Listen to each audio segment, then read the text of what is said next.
right, hello and welcome everybody back to the 7-Key Mania World Cup 2018. We are here in the quarterfinals. I am your first commentator, the Toaster, joined by Halogen. How are you doing today?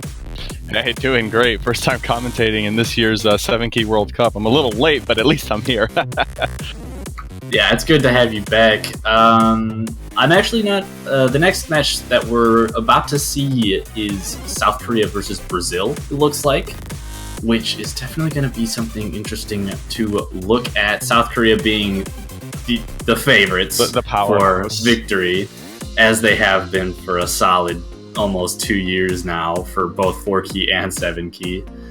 But Brazil definitely not looking too bad by themselves, having powerhouses like Lothus, who just has been showing unbelievable accuracy recently, and then also just Ursa Manso, Lazarento, and Queft, who can't be counted out either. So I'm not actually sure if this is a difficulty that might rely more on the players' accuracy as much as the earlier rounds, but it might be able to hold up at least somewhat against South Korea, but who knows? And you take a look at that South Korea roster, and I mean, just vicious 4 players there between Jacket, Estonia, and Zaidu and Kim got it. All very, very well-known names and terrifying in their own right. So uphill battle for Brazil for sure, but we do have some veterans there. Again, Lazarento and QF, not their first time doing this, so we'll see how it goes.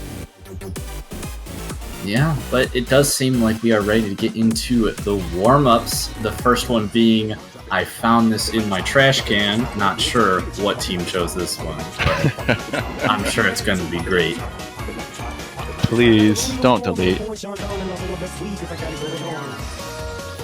Oh my goodness. One can only wonder.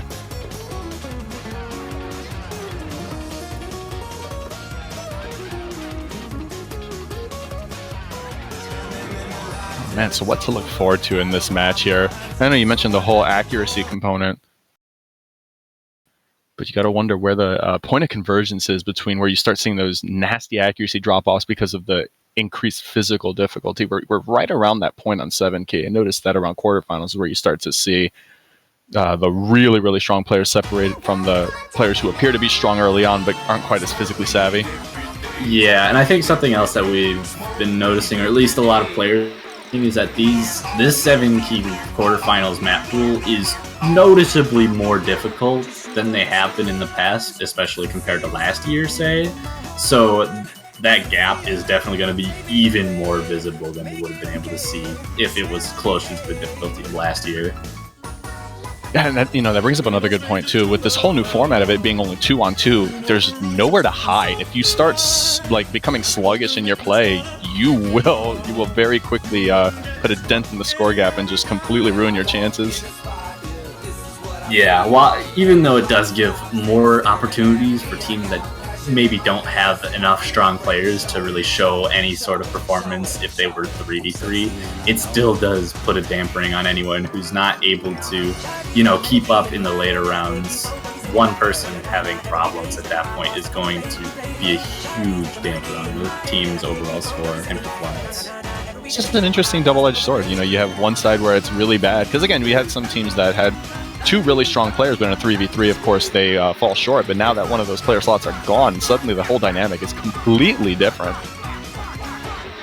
For sure, but looking at this warm-up, it's something, all right. I mean, if we look at the scores, this seems a little bit harder than what we're going to be seeing in the quarterfinals, just maybe by a little bit. Oh, was that a teleport?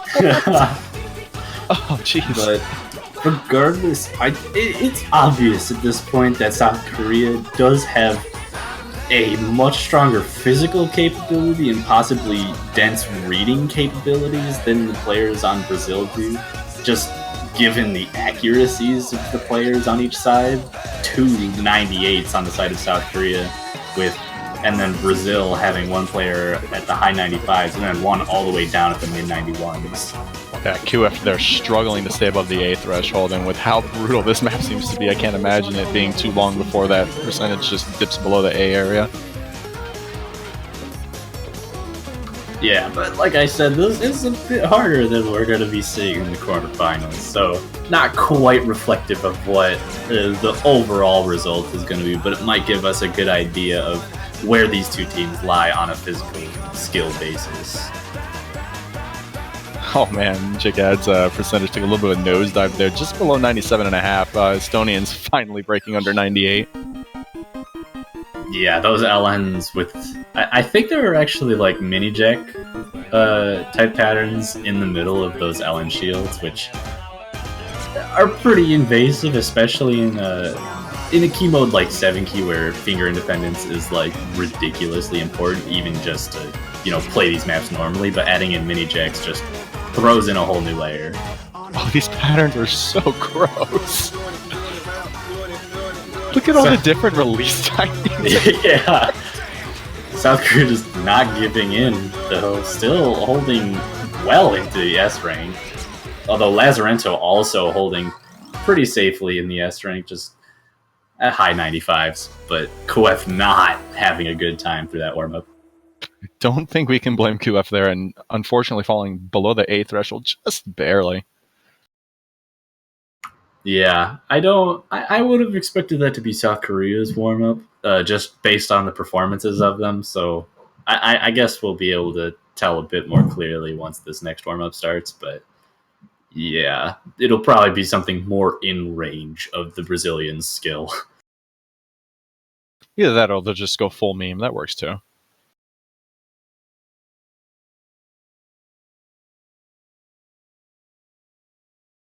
I think I saw the word vitalization. I have heard of that map.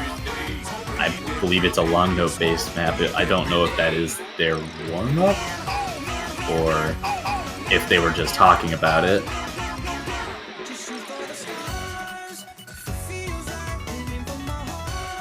I by Chroma. Oh, it's a whoosh whoosh bang bang. Sound Voltex. Plastics Riots. We're going to see some jump trills in here. Oh, so that first one was actually Brazil's warm-up. Oh, this man. one is South Korea's warm-up. It is a map by Jacads. Oh, yes, boy. This is a map by Jacads.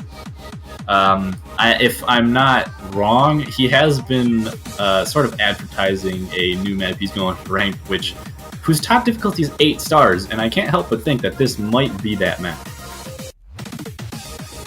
So we'll be able to see if it's really that difficult or if it's even that map I'm thinking of. But once we get into it, it'll be more obvious.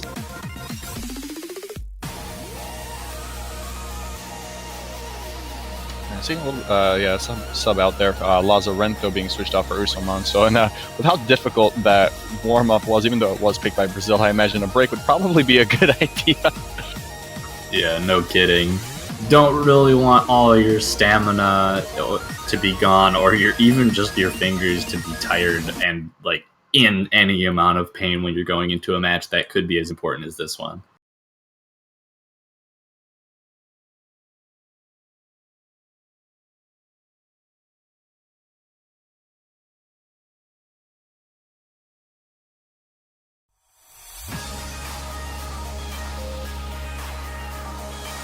So here we go, starting with some pretty simple LN patterns, but getting into... I mean, this is obviously just the beginning, so it's not reflective of what the map is going to be like for the rest of it, but... Oh. Ooh, these SVs. And increased anchoring in the hands, too. You've got your hands planted by holding 2 to 4 LNs. Earlier it was just the outer 2, now it was 4 LNs in there. It's just your hands are bound tightly. It's hard to hit everything else alongside of that.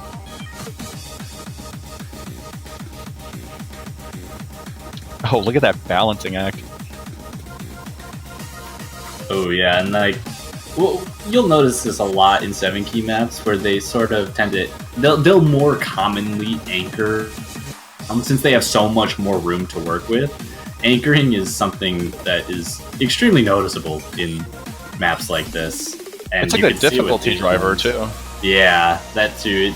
It sort of helps really solidify a given player's finger independence, even though you obviously need it for almost anything you do in 7 key. Anchors really drive the skill that someone has in terms of just finger independence in general. Oh, look at these scales and jacks. Oh my gosh. Not giving any mercy to the players. Oh. This is pretty harsh. Jacket's still above 99%. I guess not surprisingly because it is his map. Estonians right around the mid-98s. Brazil, however, not having a very good time there. Yeah, kind of the same thing we saw from the previous warm-up, where Brazil's physical capabilities are a bit clearly below South Korea's in terms of these extremely high-level maps. But we still have yet to see how they compare on the maps that are closer in difficulty to the quarterfinals pool, which, now that we're done with the warm-ups, we'll be able to get into and see more properly.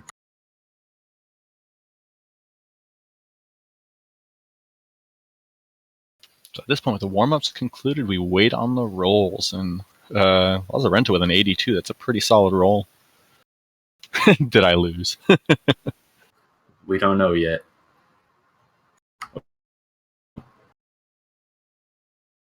Oh, no apparently we did.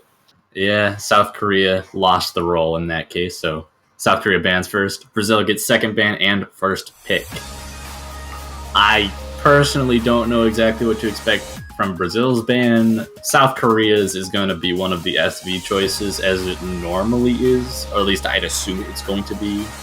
Just because of how much of a powerhouse their team is, it's almost a no-brainer to go with an SV map, so you don't have to put as much practice into a given SV chart, and instead can put all of your efforts towards everything else in the pool. Yeah, and not only that, too, in a situation where you're facing a team that's substantially weaker than you physically on a decently difficult pool, you don't want to give them an angle to score a point, and an SV pick can do just that. So that's another reason for knocking that out.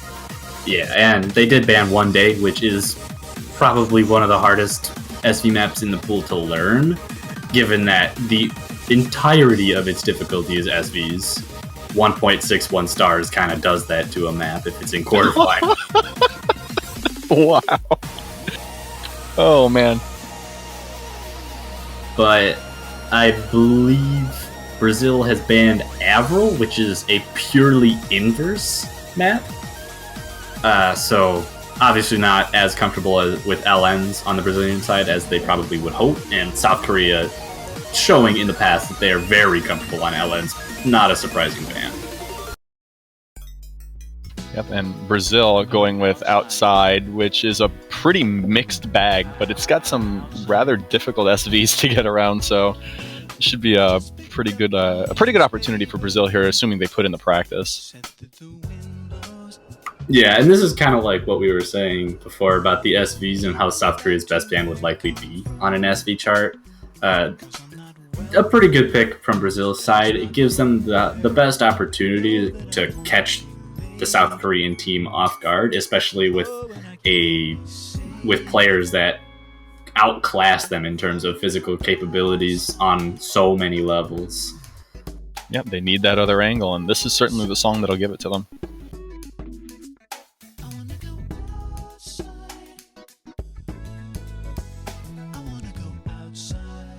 On another note, I do find it somewhat interesting in a really, really funny and good way that Bill Wirtz has made it to the quarterfinals of a Mania World Cup.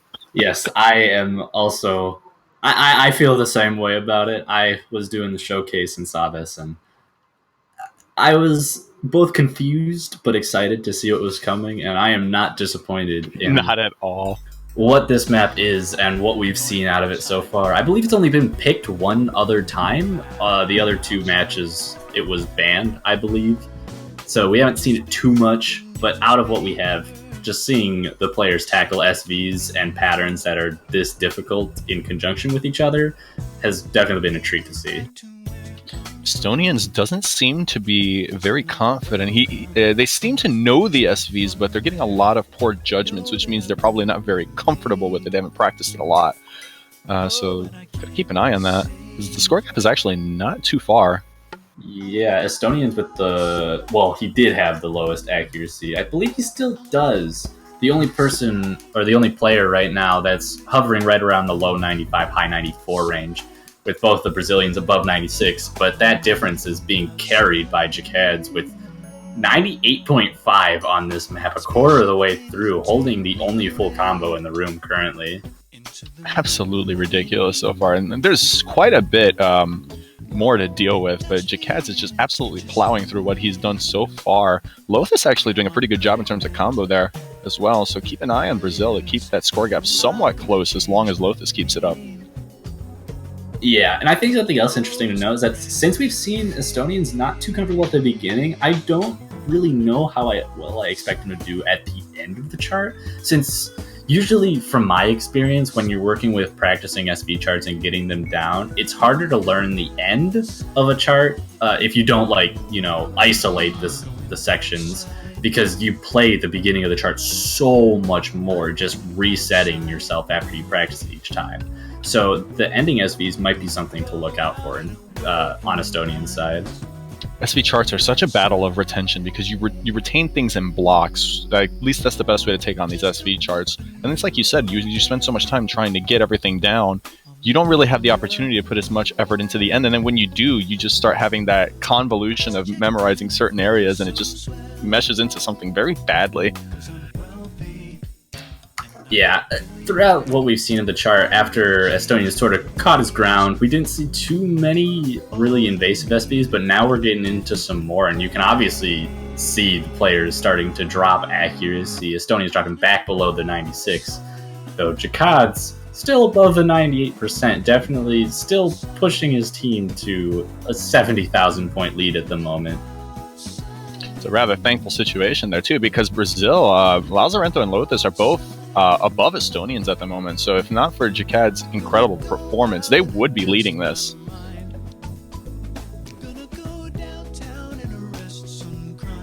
I mean, yeah, and at this point, it's pretty hard to say that a drop from even Jacads on the South Korean side would lead to the Brazilians taking over, but catastrophic issues, I don't expect them to happen, but on Jacad's side, they could lead to some amount of switching of score leads, but since we're so late in the map, he's still holding full combo. It's hard to see stuff like that happening.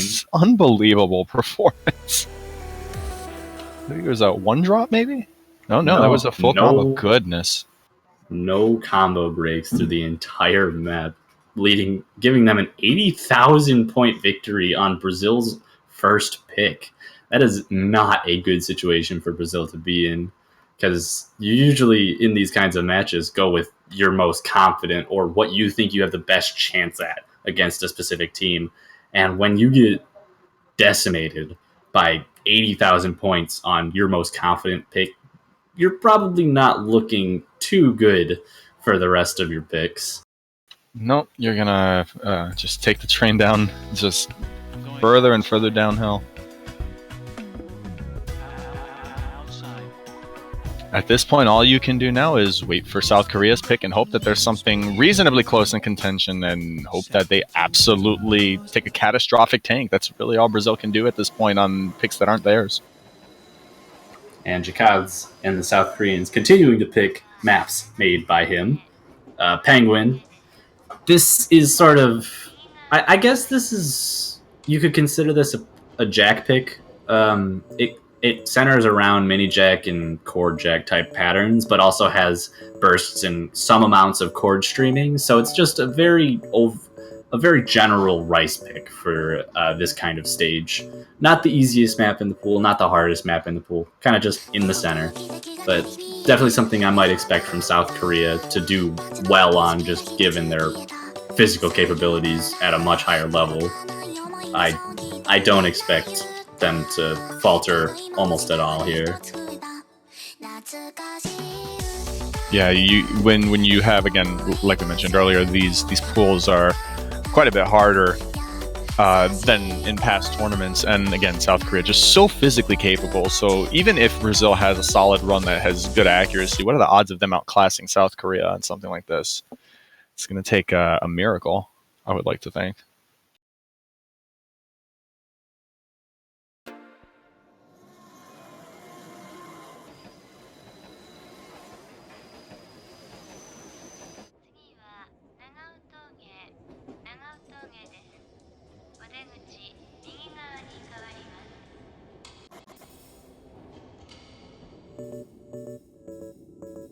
Off we go. Yeah, something for this chart that I think we're going to need to look out for are two specific sections where they're basically the two kiais of the map, where everything gets much denser, and then also the ending being the second of the two kiais gets harder than the first one. So that, if anywhere, those are the 2 points we're going to be seeing drops from either of these teams, and those are really going to be what define the score gap in whatever team it favors. Yeah, I see the Jackie structure here, but it seems rather trivial. I'm assuming it gets quite a bit more involved than this. Yes, once it picks up, we'll see much denser jacks interlaced with different types of patterns that are pretty tricky in general to hit, even for experienced players. And here, this is just a good example of what we were talking about earlier. Brazil doing a really good job with 99+%, but then you look at South Korea, who both players are above 99.9. And how do you keep up with that in this situation? Yeah, and we have gotten into the first of the denser kiais, and South Korea is just still blowing right through it. Not as dense as the entire chart gets, but definitely notable, especially since Brazil, both of the players on their team have broken combo despite holding still above 99% accuracy.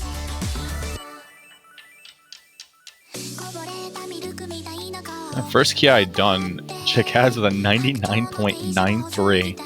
Absolutely ridiculous. Estonians not too far off at 99.87. All four players still holding above 99%, so commendable performances by everybody. But again, South Korea in a league of their own at the moment. Yeah, if things keep going the way that this map has gone so far, even through the denser ending, I see nothing changing the current situation of score. South Korea seems like they're just ready to take this tournament by storm and absolutely destroy these picks. At this point, if you're in Brazil's shoes, you have to be thinking, what could you possibly do to get South Korea to falter at this point? Because having gotten beaten on their own SV choice, and now having a show by the South Koreans of absolutely ridiculous accuracy, what do you choose in response to that? And then, like we said before, these are well-rounded players. They're very, very accurate, but they don't falter on different styles of maps. Jacad's is an SV powerhouse. Both players are great at long notes, and as we're seeing here, they have fantastic accuracy with jacks and just about any other pattern in there. I think Jacad's just got 997 on that. He just V1 double S that. Estonians with 1-200. Almost a double S on the South Korean team. How do you do that? I haven't even seen a single player in any of the other matches get less than 10 200s, if I recall correctly. And having 1 200 between two players on this map, that's unheard of. So Lazarento going very quickly with Passage D. And Jacat's showing some pleasure, saying thank you for picking this. Claiming the map is fun, but I'm guessing secretly he's extremely good at it, which I wouldn't be surprised at. I mean, if things are, similar to the last two picks, he seems to be like he'd be good at basically everything in the pool. But yeah, this is a pretty bursty technical type map, so definitely something I think the South Korean players would be dominant at, but I think Brazil's idea here would be to hope for chokes possibly from the South Korean players, or at least more chokes than they would throw out. Given this map's bursty and mini-jack layered general structure, it's pretty common for players to just, break randomly. Technical charts tend to do that. So I guess, if anything, that would be the mindset that I feel Brazil has currently. Try to make the other team break more than you do and see if it works out. That's a good gamble to play against a team that's really physically strong, because even the strongest players, when it comes to maps like this that have potentially abrasive patterning and extremely bursty structures, there is the opportunity to miss just from trying to actually get really solid accuracy too. Yeah, and there is also one really nasty burst at the end of this map that maybe Brazil is hoping will catch South Korea a bit more off guard, maybe cause some accuracy breaks or just combo breaks in general. So going for a bit of a gamble, but I think you could have said the same thing about their outside pick as well. Whew. Really, really, really fast sweeps there, goodness. Yeah, and Estonians did actually break in one of those sweeps, but so did Lothis there. So that lead is still going to be in South Korea's favor. Gonna have to hope for more drops than that, though, if Brazil wants to take it back. And Brazil doing a fairly decent job trying to keep up there. Lothis matching Estonian's combo, and Urso Manso holding on to the full combo along with Jackets. But again, accuracy differential between Jackets and the best score on Brazil very, very far. Ooh, and Urso Manso, the full combo on the side of Brazil, has broken. Jacket's still holding on. I don't think he's missed yet in this entire match, and that's a bit scary. Some pretty exceptionally abrasive bursts there. And I imagine there's a particularly nasty one right around here. It's coming up.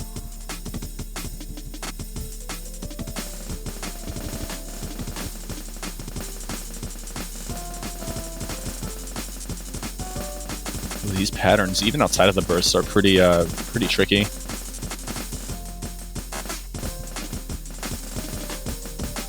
Coming into the last quarter of the map, we should be seeing that burst pretty soon. I'd expect a lot of breaks on it, actually.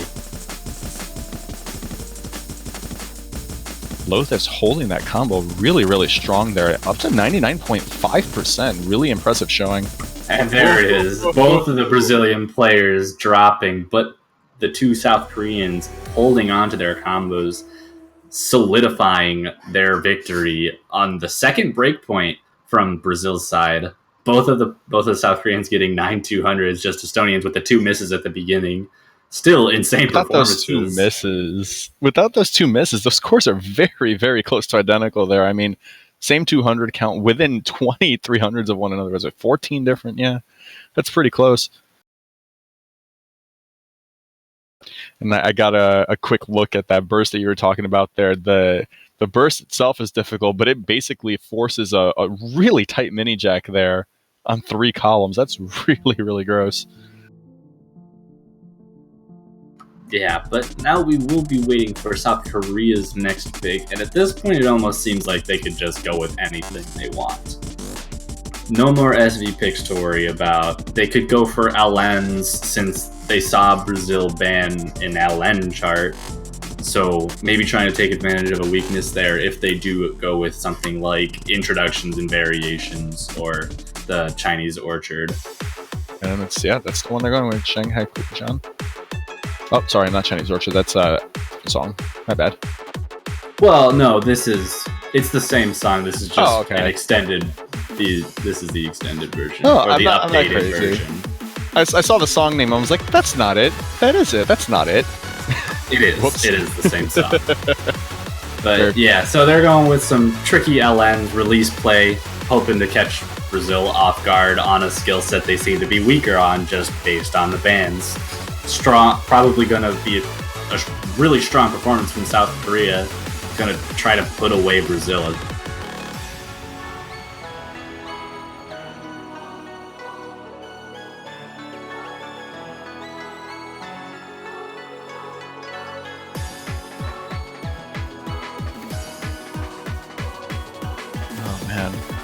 Very quick 3-0 by South Korea, and again, they just look absolutely unstoppable at the moment. It's like we keep asking, what can you even do?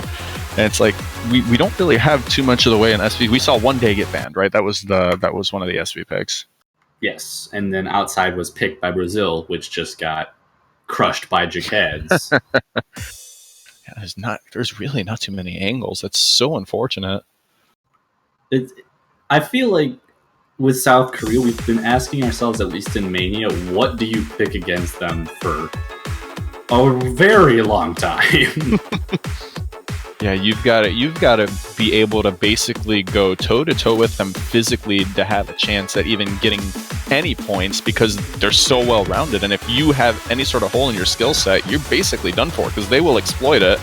Yeah, and I mean, if we go back to the 4-key Mania World Cup, we saw them just as dominant, and the only place anyone took a point from them was group stage, where it's probably the most likely that you take a point from a powerhouse like the South Koreans, just based on something I sort of talked about last week, where as maps get easier, the skill gap between, at least in terms of accuracy or just physical capabilities, gets smaller and smaller, so that the only thing you have to worry about is accuracy at that point instead of your physical ability. And being able to keep up with South Korea physically is the first step to being able to take any amount of points from them. Solid showings yet again by Jacads and Estonians, both sitting around the 99.7% mark. No full combos remaining on Brazil. Early drops by both Lazarento and Q after really hindering the score gap. They're already down by about 60,000 and falling even further down.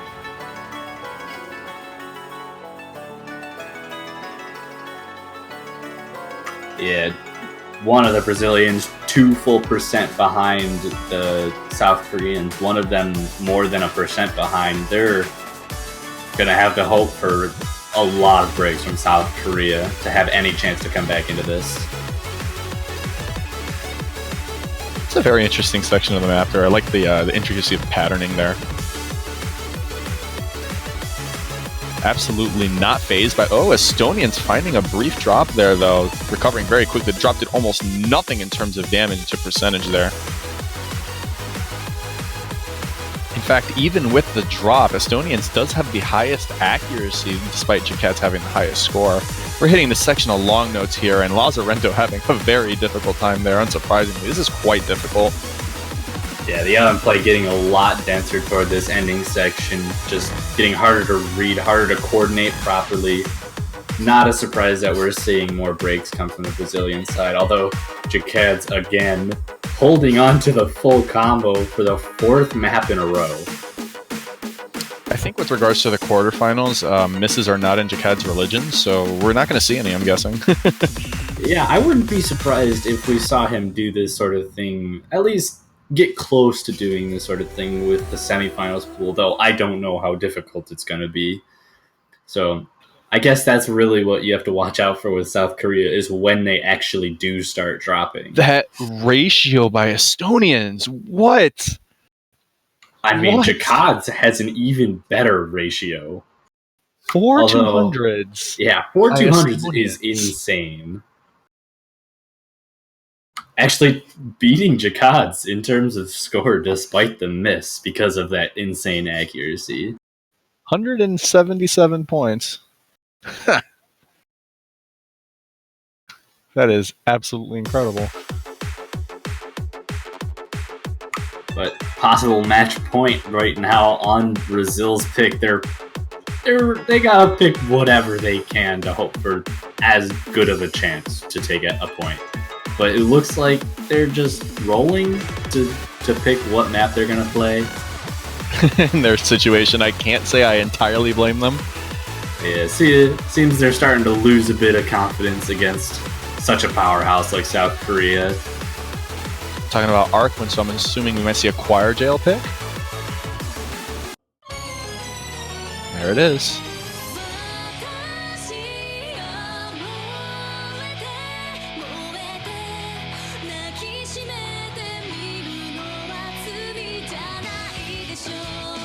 Yeah, but this is a very, very short map, only a minute and a half long, but very difficult in even like in this pool, it's pretty difficult. Requires a lot of finger independence with holding down LNs while doing stream patterns around them, but also just general LN capabilities are required, and given South Korea's dominance on all four of the past ones, I don't see them having too many problems here.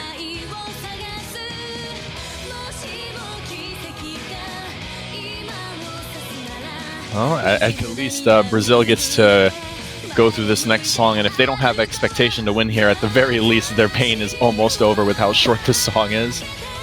But with very short songs comes the possibility of drops being very detrimental to score. They cause very wild fluctuations and not a lot of recovery time. So if for any reason South Korea finds themselves having a ridiculous choke, they can capitalize on it so long as they can keep up. Yeah, a reliance on drops at this point requires that you also don't drop. And with how difficult these pools are, it's hard to really predict that kind of thing happening. Or at least predicting no drops happening on Brazil. We already saw Lazarento break combo, even though it's at the beginning, which is a pretty good time to drop. You haven't gotten the full combo bonus yet, so not sacrificing too much score, but Kaweth following up with a break of his own, not going to do much for the case of Brazil. Jakad's actually started quite rough. He was below 96% for a brief moment there, now slowly climbing back up to around 99 after some restoration of his accuracy. I wonder what happened there. Yeah, I'm not sure. He did hold through with his combo though, so still holding the full, no drops through the entirety of this quarterfinals match, it seems. Only has about 30 seconds of song left before he does solidify the 5 full combos in a row. Meanwhile, Estonians here at 99.81 through this density, this long note mixture. Absolutely incredible yet again in terms of ratio here, and Brazil's just struggling to get up to 98% here. Lazarento keeping that combo intact despite the early miss.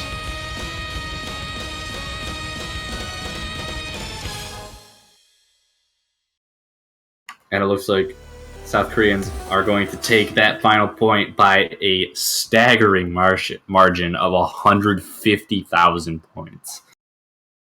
Estonians with a 7-200 full combo, almost, it looks like a 9-1 300 to rainbow ratio there. That's really, really good. Yeah, just this match was a showing of outclassing by South Korea.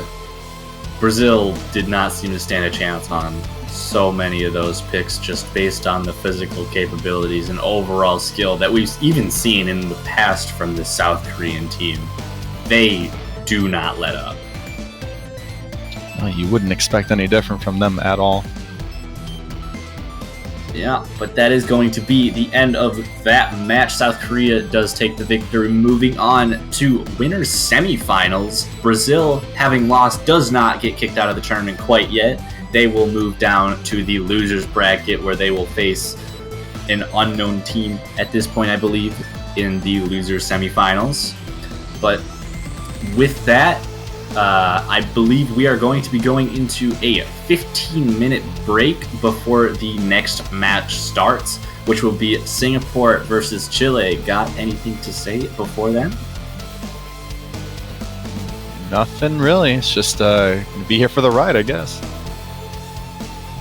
Yeah, hopefully we'll see a bit of a closer match than this dominant performance from South Korea.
All right, welcome back, everybody. We are back with yet another quarterfinals match for the 7Q World Cup.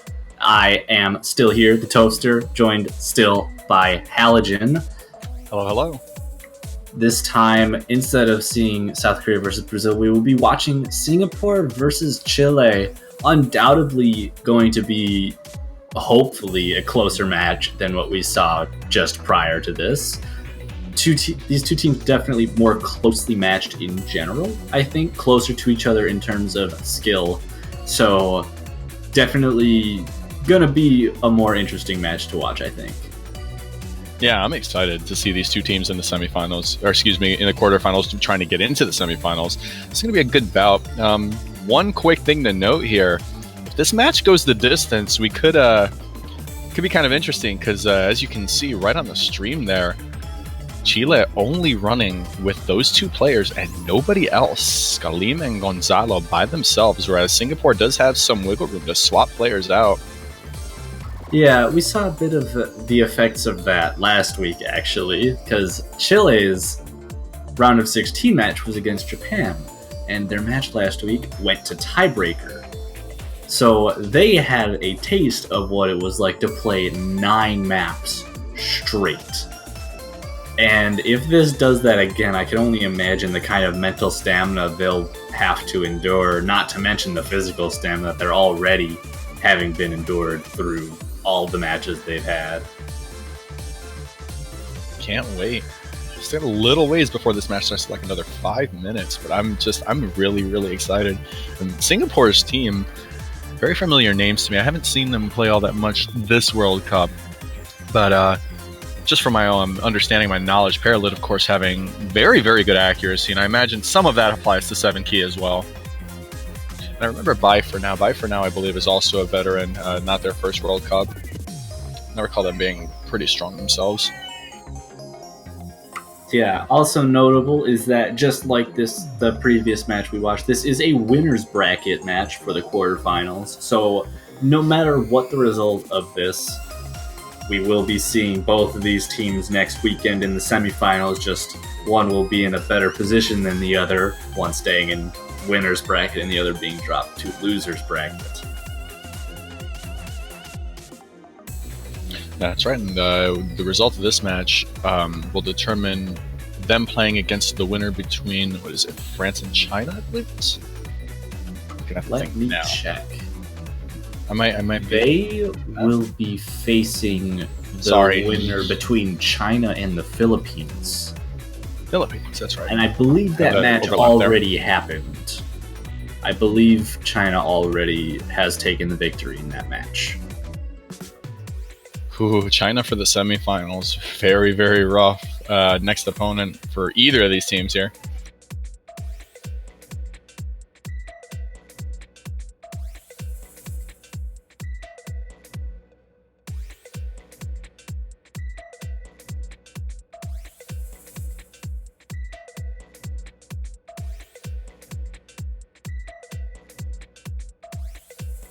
Yeah, China being another team kind of similar to South Korea that we've seen at least in the 7Key World Cups, is that they're always a powerhouse at almost the same level, or if not the same level as South Korea. So definitely not one of the last teams you want to run into in these kinds of tournaments.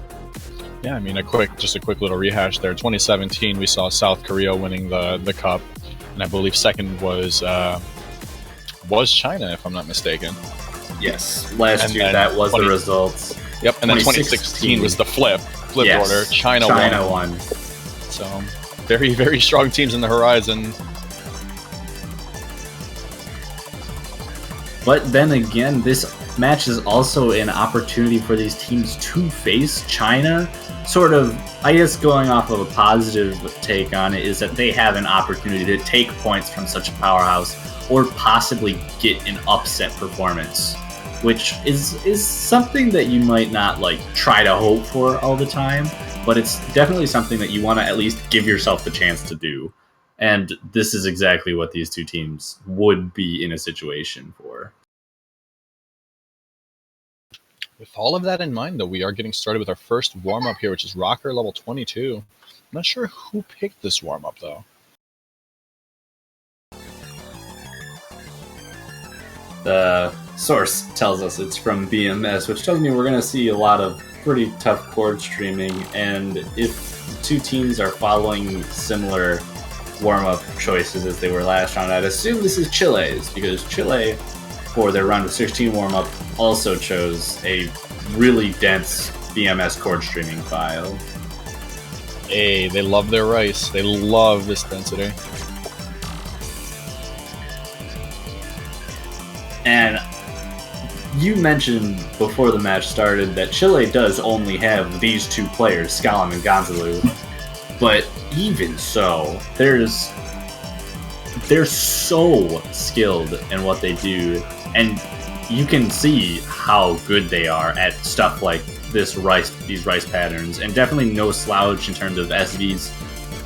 Notably, their weakest area is LNs, but they're still not bad at them by any means.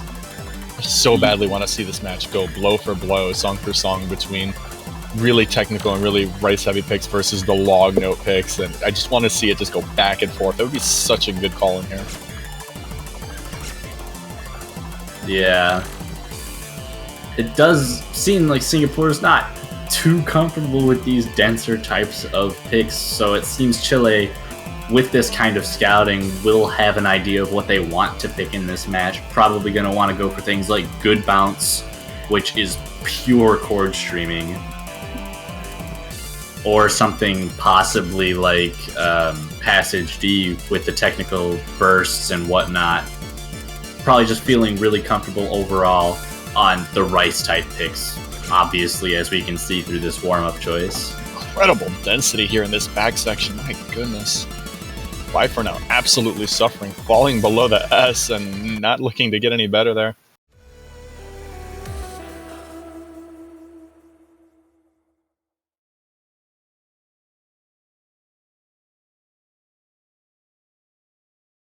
Also, great ratio by both of these players here. Yeah, absolutely. But we will be seeing the second warm-up. And I was correct. That was Chile's warm-up. This next one is going to be Singapore's. Going to be Run Lads Run. I have heard of this map to some extent, but I am not quite sure what it entails.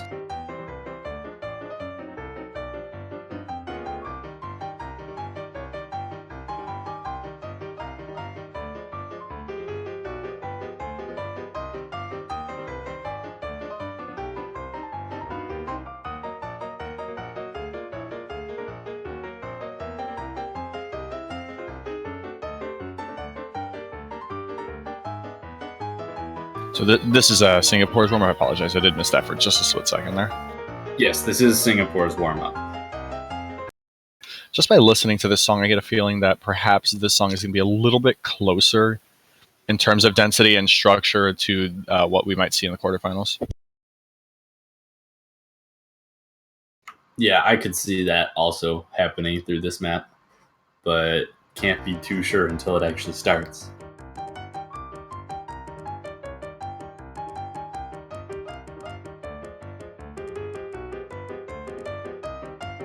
So far, it looks even like this is a bit easier than the stuff we've been seeing in quarterfinals. Yet another piece of information here. We get to see that, of course, Parallel, as mentioned earlier, very, very good accuracy, mid-99.8s and rising, better than everybody else here at the moment. Yeah, interesting to note, actually, through this warm-up, we're able to see that the accuracies of these two teams are very comparable to each other. There is almost no score gap between them. So this warm-up is a bit easier than what we've been seeing in quarterfinals, whereas Chile's was a bit harder than what we saw in quarterfinals. This looks a little bit closer to what you might see in quarterfinals, though, right in here.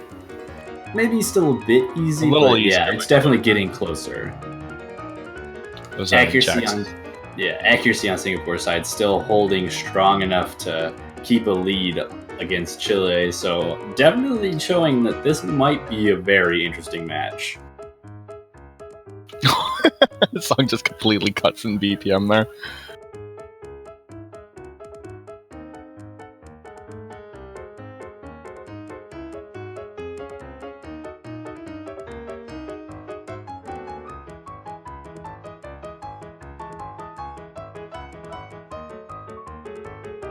So incredibly close. Every player is sitting between 99.7 and 99.8. It's just that close in terms of accuracy between everybody playing.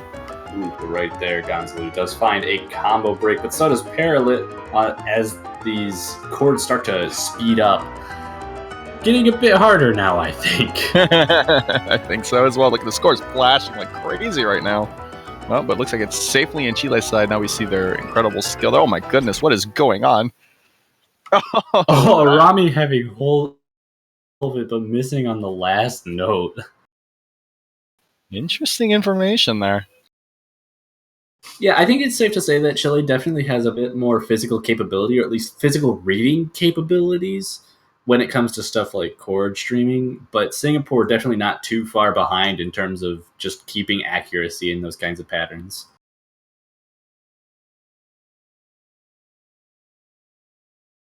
More technical picks that are not entirely oriented on just pure stream pacing might be good picks for Singapore here. Because again, we said the accuracy is very comparable. It all comes down to consistency. Yeah, though something else important to note, we haven't seen anything regarding the LN skill of either one of these teams.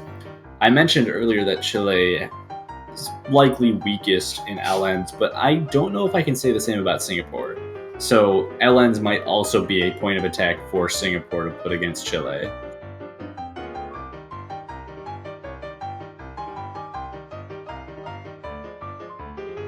And with regards to bands, there's Singapore knocking out the SV pick one day. And Avril 14th coming in as a band from Chile, same bands as the last match, getting rid of the inverse and the 1.61 star SV map. That was another one I saw in the notes and just got really confused. The 1.71, you mean? Yes.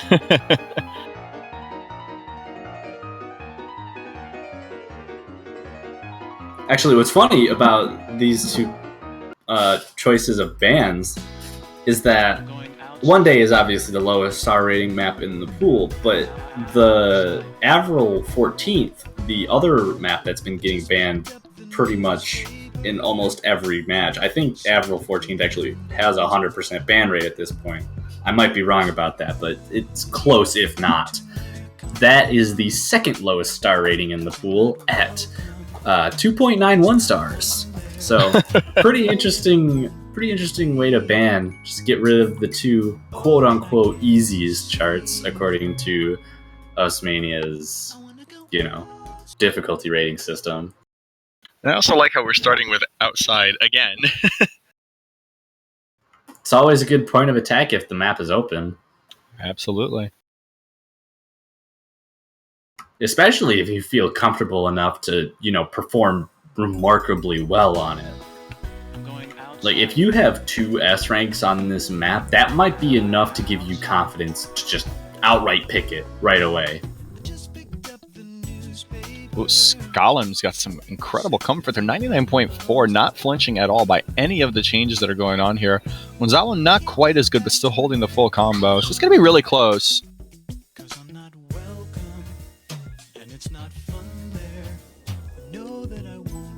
Though notably, with the combo break from Paralit and a bit of an accuracy drop from both of the Singapore players, Chile does take a pretty comfortable lead pretty early on right now.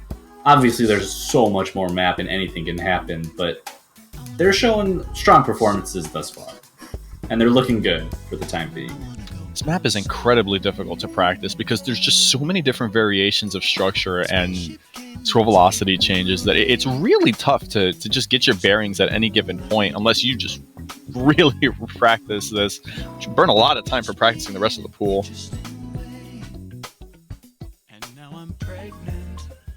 297s on the Chile side there. Paralit and Rami just kind of sitting around the mid 95s and slowly climbing.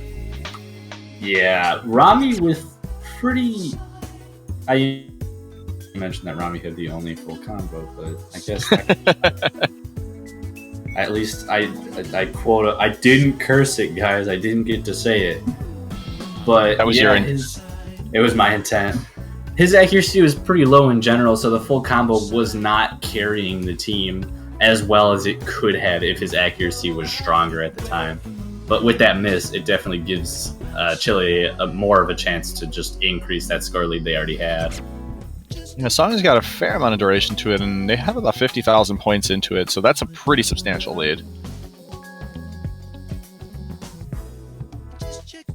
And with both of the combo resets on the side of Singapore, with Gonzalou and Skalem both passed the 400 combo mark for score V2, although, as I say that, Gonzalou does reset it, and Skalem just reset it as well. But their score lead is still there. But that will the score gap will decrease for the time being, since both Singapore players have reached the maximum combo advantage of the 400 combo advantage, getting that bonus score. But with another miss from Peril, it doesn't look too good for them to take this map back in the last little bit of it that we have. In the last 30 seconds or so, Chile's accuracy had actually degraded quite a bit, and Singapore seems to be catching up, but unfortunately too little too late, as the score gap is still about 45,000 points, and there's not a lot of time left to really gain that difference back.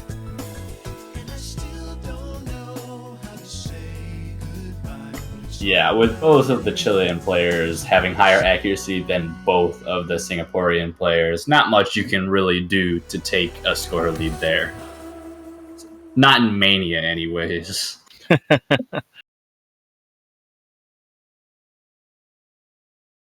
Quick first point for Chile here, and we're going to see how Singapore responds to them losing that point. Possibly going to go for an easier rice pick, or might just test the waters, go with an LN pick right out of the gate, seeing if they're able to hold their own against Chile with stuff like that. Whoa, that's an interesting pick. Oh boy. I don't like this pick from Singapore. This is a very strange pick. Given their performance warm-up and the general idea of this map being chord streaming, BMS chord streaming. This is really basically hard. Chile's wheelhouse. Yeah, which is weird that Singapore would go for it straight away. Although this is a little bit easier than the warm-up we saw from Chile, so maybe they're banking on their accuracy being better at this point. It's a heck of a risk to take against these two players. They are no slouches in terms of accuracy themselves. We'll just have to see how their performance reflects their confidence on this pick, if they want to just get it out of the way right now. Ooh, Gonzalo with a little bit of a miss there on that snap SV, giving the lead to Singapore at the moment.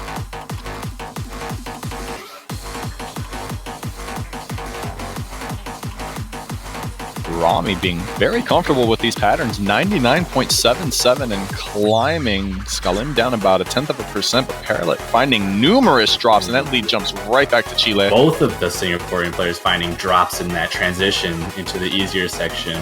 Combo lead strongly in Chile's favor now. Gonna increase that score lead that they have already, though we're gonna have to note soon there's gonna be a 3-note jack on one with some weird other patterns on the first column that will probably cause at least one combo break between these players.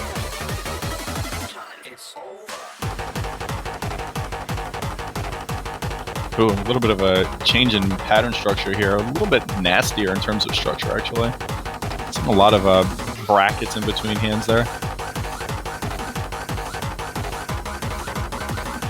Interesting to note, the score lead for Chile is actually decreasing just a little bit. The accuracy advantage that Singapore has is starting to pay off a little bit, but they do have to hope that they'll hold on to their combo for the time being if they want that score lead to keep decreasing. Oh goodness, Skalim with a miss, and now that score is going to flash right back to Singapore, and there's not a lot of time for the song left. Singapore could get their point here as long as they hold strong. Perle with the drop. Yeah, that's going to give Chile the lead going into the last eighth of the song now. Rami's got to hold that combo strong if they want any shot at taking the point back here. They need to hope for a drop by Gonzalo. Might not happen, though. There's not much time left. Oh, there it is! Drop right there, right at the end. Is it going to be enough, though? I don't know. It doesn't look like it. Chile does take the point. Takes the first break point of the match. Brings it 2-0 back to their own pick. Oh, what a shame. That was incredibly close. Down to the wire, about 5,000 points, if that, when that miss happened by Gonzalo. But Chile managed to hold it together just long enough to keep the lead intact. Yes. That break point is crucial. Seems that miss at Gonzalo came at the perfect time, not too early, so that he would lose the maximum amount he would from losing the combo bonus. Happened just late enough so that the Chilean side would hold that lead. Skalim wasting no time in picking Passage D for the next pick here, trying to make it 3-0 on a quite technical bursty pick here. I actually feel like this pick is a little bit dangerous against Singapore. Yeah, these are some pretty interesting picks we've seen. Passage D, I think this comes down to chokes to some extent for some teams, which is kind of what you see a lot with technical picks. Bursty, mini-jack infused, rice-based picks are often, brought down to who drops less or who drops more, unless the patterns are simple enough that drops just don't happen. But at this stage in the pool, they happen all the time. I think the interesting thing here, too, is when you look at the lineup of songs that have been picked, you would have almost certainly expected Chile to pick the previous song because, again, that's just who they are. And I look at Passage D, and I almost certainly expected Singapore to pick this. So seeing them in inverse order is definitely throwing me through a little bit of a loop here.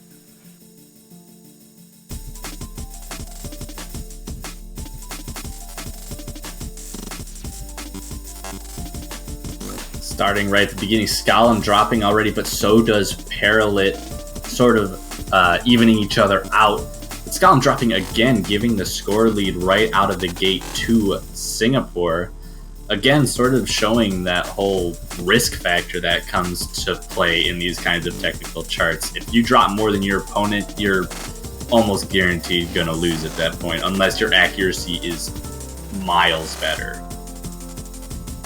Yeah, we look at the accuracy comparison there. Paralit being the accuracy tank at the moment, best percentage by far, sitting at 99.3. Next closest is 0.2% away, so that's quite a measurable amount. But the score gap is still pretty small. It's about 12,000 points. But that drop from Gonzalo is not going to help Chile's case. Those two drops from Singapore are, though. That score gap's getting smaller. Chile's starting to take a small lead. Scores flickering a bit. Skalim, the only person above the 400 combo, definitely going to help Chile take that lead back. And it looks like they do have the lead for the time being, though that may change once the two Singaporeans get back up to 400 with their stronger accuracy in general. The earlier sequences of miss that caused the lead to shift, Paralit lost about 0.4% there. That was a huge drop, and it is going to cost them big time. We've still got a couple of really tricky bursts incoming here, including the one that's right at the end of the song. It carries on to a triple jack on the right hand here. We're going to see what kind of damage that does to both teams. Yeah, interesting to note, too, that those drops from the Singaporeans does give a slight accuracy advantage to Chile, but those drops from Chile swing it right back to Singapore. Might come down to this ending burst right here. Paralit finding another drop, but both Singaporean players hitting it, and they keep the lead intact, winning by 3,800. Oh my goodness. We see a double break point back to Singapore's pick, almost as if it went as if, Singapore picked Passage D and Chile picked good like we would have expected. All is good in the world. Everything balances out in the end. Worth noting, too, in that pattern, I don't know if I mentioned this, but neither of the Singapore players actually missed on that burst, which is very impressive because I think Skalim dropped it there. Yeah, and that actually did end up being the difference between the victory. If one of the Singaporean players broke there, I'm almost certain lead would have been in Chile's favor. Even 3-0 instead of 2-1. But the closeness stays intact. We've got to enjoy this. And we see Penguin now. Another pretty popular pick, similar to Passage D. I think this has been picked in almost every match, if not picked in every match. This has some pretty dense chord usage outside of the within the structure here, and I'm not sure who that's going to favor. Like it gets a little dense as time goes on. And we saw in the warm up, I believe it was Singapore's warm up, that there were some pretty heavy chord barrages there. It's not quite the same thing, but you have to wonder if finger independence is going to play a little bit of a role in who gets better accuracy. Yeah, something to note here. This has been picked in every match, but so far, this being the fourth pick in the match, we've seen one SV, and then this is the third rice-based pick. We have not seen anything related to the long note capabilities of either of these teams, and at this point, it seems like both sets of players are either very uncomfortable or not knowledgeable about the other team regarding that skill set. So LNs, if we do end up getting to a point where there are only LN picks left to go for, or those end up being the best choices, anything becomes a risk because you don't know what the other team is going to do on it. Yeah, and I mean, look at how close this is right now. 99.9 to 99.72. That's the range of scores between all four players right now, so incredibly close. And as you can see, of course, scores flickering back and forth here. The lead is basically nothing. But getting in this first KI, we'll see possibly some breaks or some drops in accuracy, which could lead to a more clear difference in score. But so far, it does not seem like that is going to be happening. Singapore faring ever so slightly better in terms of overall accuracy. They seem to have a little bit more consistency on not constant streaming here, which is going to play to their favor in this map.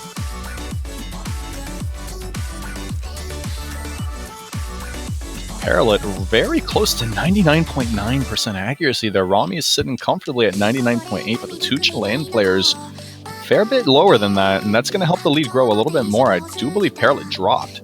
Yes, he did. That's going to give Chile a bit of a capability of bringing the score gap a little bit closer into their favor before this ending KI, which, similar to the last two maps, is going to mean that this is going to come down to the end.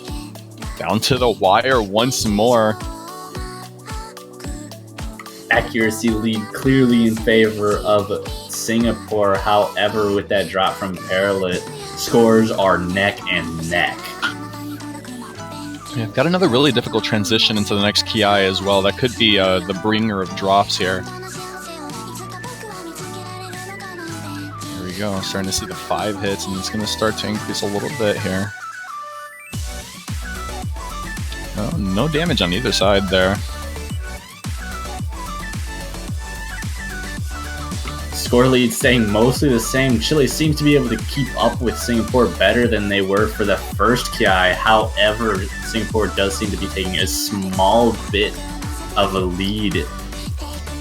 Going into this last eighth of it, they're going to have to... Ooh, but Skalim finding a combo break right there. Looks like that's going to likely seal it in favor of Singapore.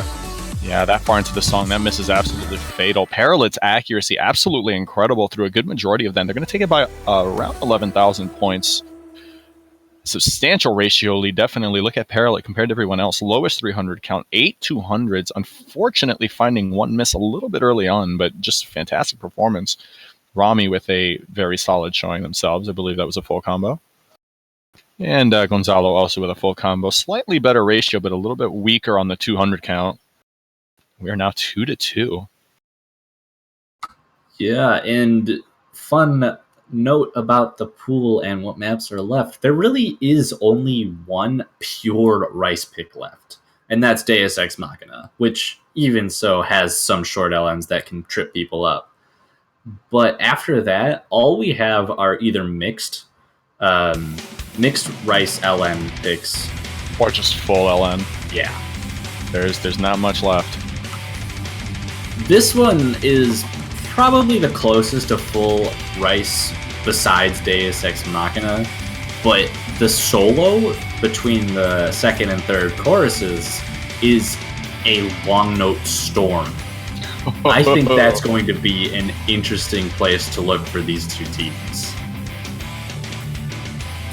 The unfortunate reality is, being that these guys are playing, they can't really see where all the breaks are happening. I mean, maybe if they've got their game open, they have a chance to peer over and check score differences, but it's going to be difficult to tell if the difference in structure where the long notes come in is the difference. Because it's going to give one team the ability to say, hey, wait a minute, and then start barraging the other. Yeah, but something else important to note here is that say the more breaks happen on Singapore in that long note section than in Chile. Chile might have a bit of confidence with the LN picks. However, they're at a disadvantage in that scenario because Singapore still has 2 players on the bench right now who might be stronger at LNs than the 2 playing. Whereas if Chile ends up being the ones breaking, Singapore has an obvious advantage in LNs that they can take advantage of because Chile can't switch out. That's right. In the battle of attrition, Chile is definitely at a super, super big disadvantage because, again, there's nobody to sub. It's just them two. They are the front lines, and they are the only lines. Interesting shield patterning there.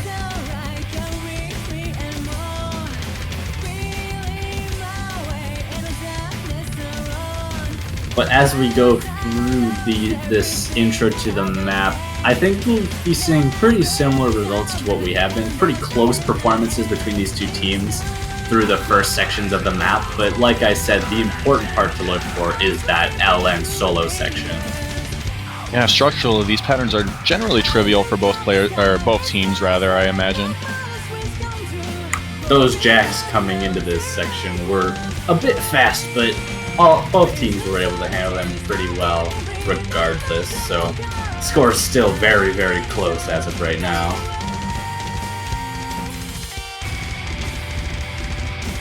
Almost no difference in terms of score here, and we're hitting, looks like, the halfway point there. Just before that, even. Singapore's ability to be a little bit more precise within the timing window is giving them that tiny bit of a lead there because they're getting a little bit better in the way of ratio. But again, we've got that storm of long notes, as you mentioned, yet to come. All 4 players still holding. Okay, I'm sorry. Well done, Toph. Well done. I thought this whole cursing thing was gonna stop from earlier today, but clearly quarterfinals just has a thing with that. Scott finding another drop score does go into the Singaporeans' favors, but drops in the LN section coming up soon are going to mean everything. If Singapore can't handle themselves, the lead is going to switch straight into Chile's favor. And here we go with a 20,000 point lead, and we're starting to see the increase in long note density here. Airlit finding numerous drops, having a little bit of trouble transitioning into the section. But both of the Chileans finding drops as well, not having too good of a time resetting combo before they hit 200 combo each time. However, Ramio still holding onto that full combo out of that LN storm. And this has to be looking good for not only Singapore taking this, but also having another place to pick from. LN seeming like they'd be a good spot to attack Chile, especially given that there aren't any other players to take into account from the Chilean side. I wonder if the structure of the long notes themselves in this map not being full LN, but rather just being a barrage of mixed patterns could be playing a role as to why Chile had so many issues there. Oh goodness, 28,000 point lead for Singapore now. What started as Chile opening out with a solid lead has now come down to a 3-2 result in favor of Singapore, and the tides have turned. And it is on Singapore's pick, so they have all the freedom in the world to just attack them on LNs if they feel confident enough to go for them. Also, Rami's a lunatic, so there we go. Yeah, full comboing that. I think 4-minute song, especially with the LN barrage in the middle, is. What? Well, here's the last rice pick. Of all things to pick in this situation. Once we get this out of the way, we have the Arkwin map and then 2 LN maps. I believe, yeah. Arkwin and 2 LN maps, and all 3 of them require insane amounts of LN skill, finger independence, stuff that we've seen both of these teams pretty uncomfortable on in general. So one of those 3 picks is going to have to be played no matter what. It'll be interesting to see how the teams handle it. All things considered right now, Chile is probably aware of what's remaining in the pool, and this is a very, very important point here because this essentially gives them the opportunity to go toe-to-toe with the remaining picks, even though they don't get exactly left with something favorable. If they lose this pick, they're up against the wall here, and no matter what happens, Singapore will get another pick. So this is a very important pick for numerous reasons. Yeah, if Singapore ends up winning it, they will be on their match point, which is a very solid position to be in, especially with 2 picks left especially with 2 picks left in the match. Getting 2 extra chances to take that final point and avoid a tiebreaker can be crucial. Right now, this is all looking to be a battle of composure here. Gonzalo finding a miss, and that is not good news for Chile at the moment. Hitting that break at about a third of the way into the song, and they've got 12,000 points into it, so fair amount of points to have in favor right now.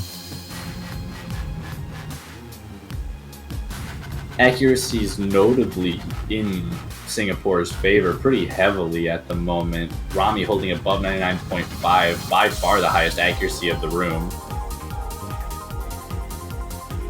Streaming has resumed there. Density's not all that bad at the moment here, so this probably favors Singapore as well. As we've seen, they've got a general capability of really finding that window when they need to. Lead is growing in favor of Singapore at the moment. It seems like it's around 25,000 points. Ooh, but Rami with a drop there is going to give Chile an opportunity to bring it back, but I do not know if there are enough notes left in this ending to give Chile the lead. Not without another drop, preferably by Paralit, but Skellim finding a drop at the end there, and that's going to make it 4-2 in favor of Singapore. But Chile does have their choice of which of the LN choices they want to go with, which, if you're in Chile's shoes, you don't really want to have to make that choice. Being uncomfortable on something and being forced to pick out of 3 maps that all surround that skill set is not a comfortable situation. At this point, Chile is picking their poison. That's all they can really do. The best choice, I think, in this case is probably Arkwin's map. It's short, so drops mean everything, meaning they can rely on possibly on Singapore having more issues than they do. And it's also less LN infested. It doesn't have inverse patterns. It's not focused on releases. It's purely streaming around LNs and just mainly with the finger independence instead of the release play and the inverse play and whatnot. And with regards to finger independence, we did see that Chile clearly has it just based off of their warm-up, which was incredibly dense chord streaming. You've got to have solid finger independence to have solid accuracy on that, and they did have that. So that could be a potential angle to take, but again, it comes with an extreme risk. The song is so short. Severe mistake, and it is over. Yeah, but then we have the other 2 picks remaining, which are... There it is. Yeah, Choir Jail coming out. This Arkwin map, 1.5 minutes. This is probably the right pick for them. It's probably, and it's crazy to say this, it's probably their safest pick. Yeah, but when you get this far into matches, when matches get have so many maps picked, anything can be the safest pick. You could have, if there are only 3 or 2 maps left in the pool, the safest pick is usually the least safe pick that you would have had at the beginning of the match. Match dynamics. So important.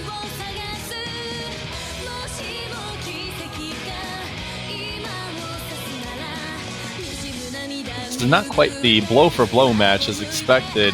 At least it wasn't a trade-off between Rice and LN, but rather it was a trade-off between consistency on both teams. And now we're just getting into the long note stuff now. And Chile fighting for their life at the moment. For their life in the winner's bracket, at least. Yeah, in this match.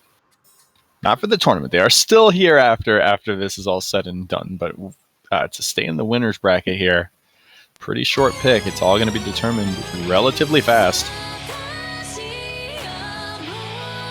None of the players having any problem with that intro LM part, although still some more stuff to go through.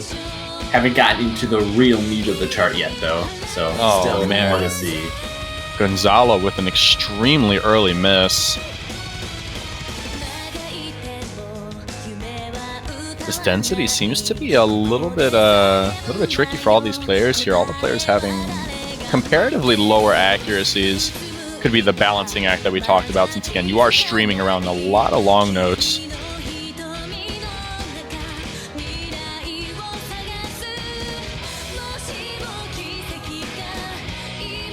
Accuracy is favoring Singapore like it has been for a majority of the maps, but Parallel with a drop right there is going to give Chile some amount of possibility of taking back the lead. Though Gonzalo messing up that SV. That could very well be the nail in the coffin there. There's not much left in terms of difficulty here, because again the song is very short and it's almost over. Gonzalo continuing to have problems. Parallel does find a drop as well, but Scalim also dropping combo. Might be it for Chile. Absolutely disgusting patterning here, but even with Parallel dropping, not going to be enough time, and Singapore is going to take this match with a 5-2 result in their favor. Yeah, we didn't actually get to see any of the really dense LN picks, but Singapore was able to survive through it without having, play something they might be uncomfortable on, like LNs. But Chile does get knocked down to the loser's bracket with that. Singapore moving on in the winner's bracket, like we said, to face China next week in semifinals. Goodness.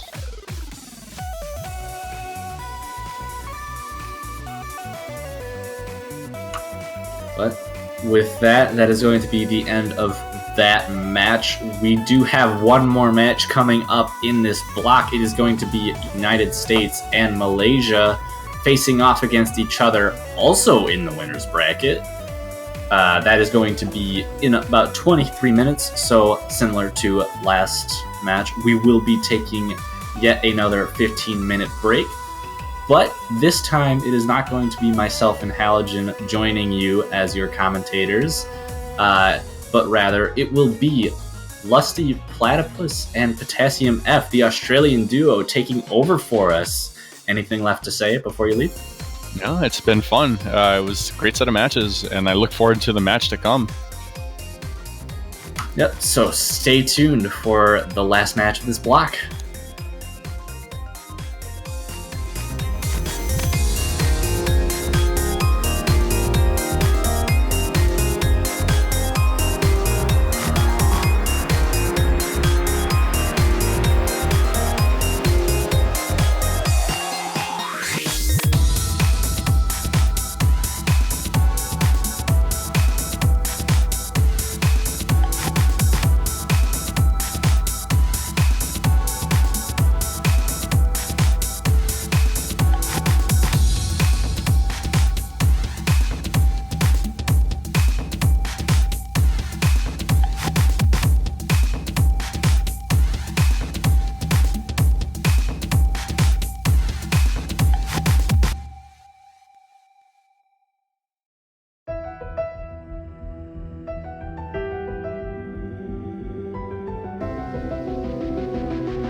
Hello everyone and welcome back to the 7 Key Mania World Cup 2018.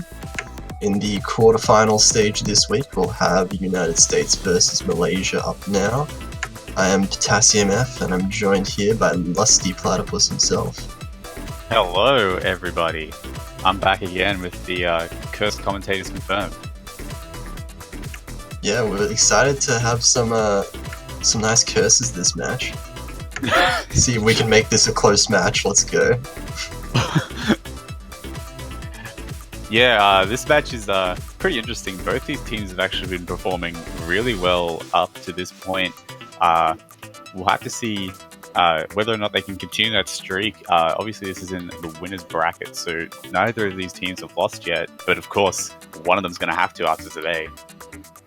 Yeah, I think it is interesting. I think Malaysia have been performing monstrously, so they definitely have the upper hand in this matchup, but I do think United States scores from last week were not far behind Malaysia's at all on the maps that they did play. Yeah, we'll definitely have to see. I definitely think this might not be a sweep.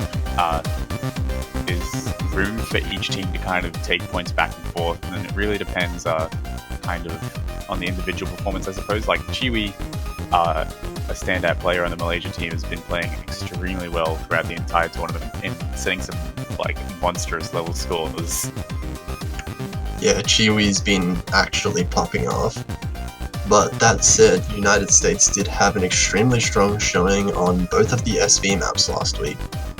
So they have shown that they're willing to put in the effort to practice and become really good at these picks, so perhaps we'll see outside or one day picked by them if it isn't banned by Malaysia.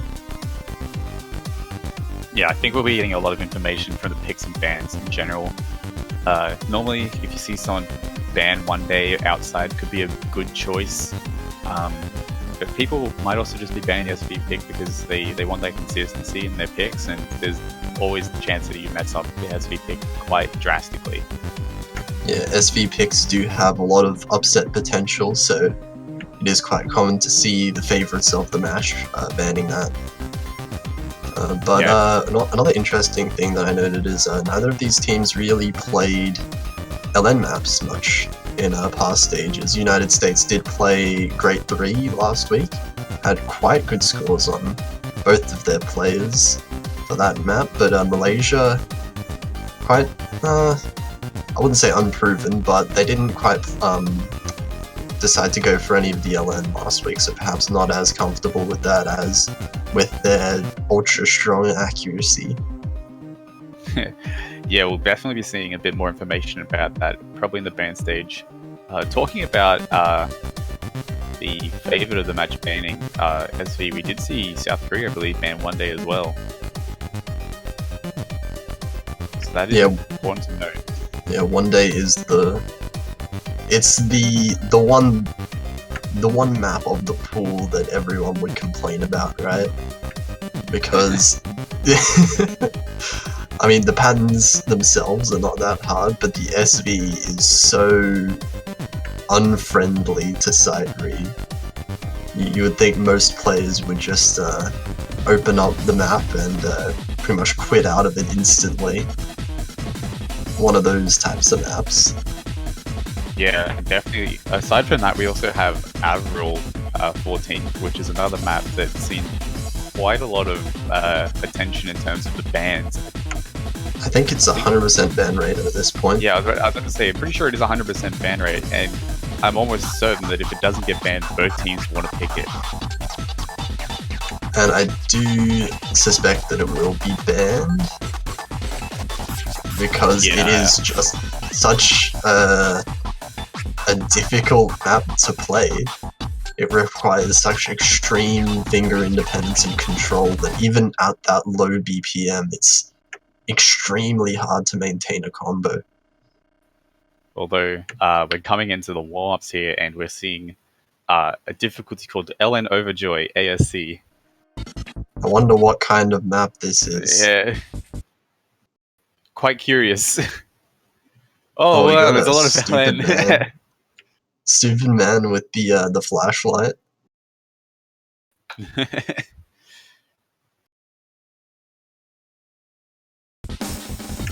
Oh, we get a bit of just waiting for Bit of the buffering there. connection. But interesting.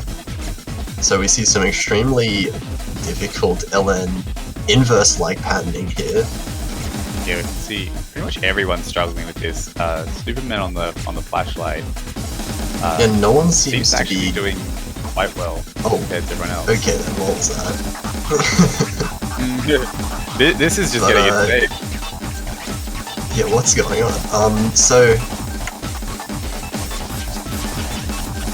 yeah, Well, what can we really say about this? It doesn't look like either team is perhaps the strongest LN teams, although we don't have some of the main players for either team on. Notably Chiwi for Malaysia's side, and I also believe Squishy. Yeah. Yeah, But that is quite typical of warm-ups. We don't generally put in your best players because it's not really the warm-up isn't basically about performance. It's really kind of just to warm up Yes, players in yeah. general officially. it's warming But up, and it's normally- not only just warming up Yeah. physically as well. It's about warming up your. It's kind of like getting the nerves out of the way, right? Yeah, So you'll often see like some, like perhaps like less experienced players of the team play in warm-ups just so they can shake off the nerves when maybe the more seasoned veteran players are quite fine with them, pretty used to it. We get Yeah. some ridiculous speed ups in this. That's not readable. yeah. It is also important to note that most of the time, the other players will be warming up in the background. Like they don't normally just sit around. Stupid man getting the only score higher than a D with flashlight. I Everyone think it's getting safe a to negative say that ratio. it's going to be United States sweep at this point. Not quite. I don't know. I suspect that was United States warm-up. I think so. I mean, it's kind of hard to say who's warm and who is when no one manages Yeah. to get higher than a C.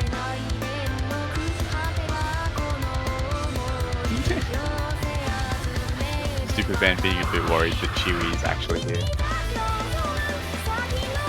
Yeah, I would be worried too.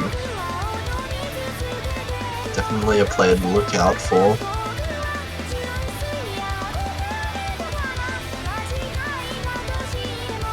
Yeah, we're just getting information. That was actually the US warm-up, the previous one there, and this is now going to be Malaysia's warm-up.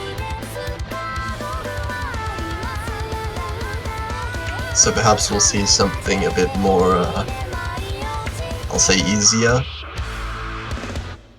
Although judging by the song, there is definitely room for this to just be absolutely insane. Maybe not quite as stupid with the speed changes and such, but still.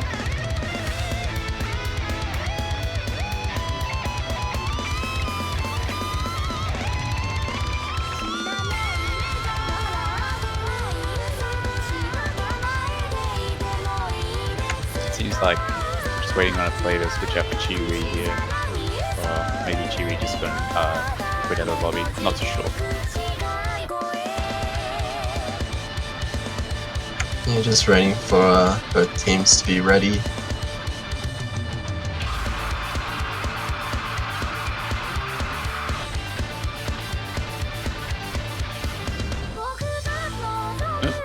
Looks like we've got pretty much everyone on Malaysia's team in here.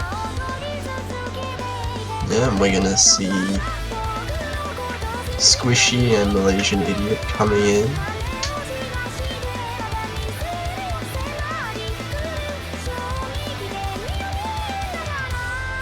Seems like there's a bit of confusion as to what's going on with the yeah. Oh, we're gonna have a flashlight battle, I think. If Stupid Man keeps his flashlight on. One Idiot reminding them is that you a, cannot have a 4v4. 4v4 wars. That would be interesting. Okay, Student Man's not going to use flashlight.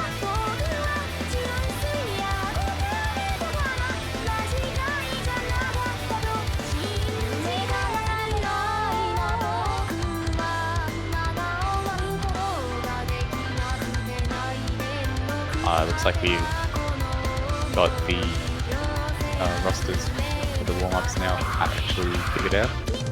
Yeah, Chewie coming in as well.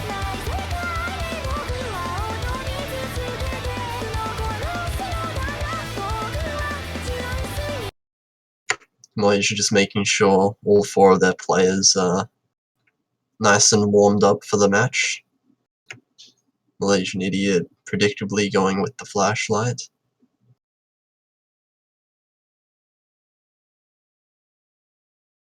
Wait, is that Fade-In?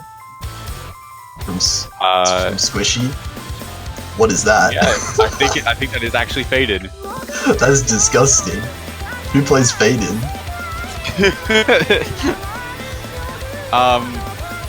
Yeah, definitely one of the, I'd say the least popular mod, especially out of Hidden Flashlight and Fade-In, definitely the least popular mod. Yeah, no one really plays Fade-In.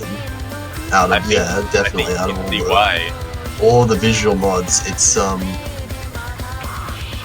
it's kind of the one that doesn't really fit into anyone's playstyle out of the visual ones.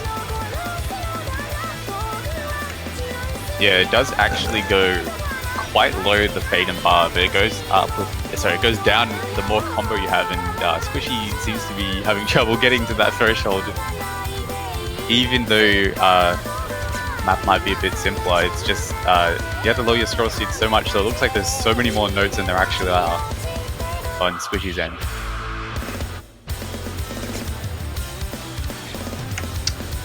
Yeah, the low scroll speed for Squishy, not having fun there. But it is just a warm up. You can play around a little bit. Yeah, I doubt that Squishy will be picking Fade-In coming into the actual maps. Yeah, meanwhile, Chewie destroying it with the 99%.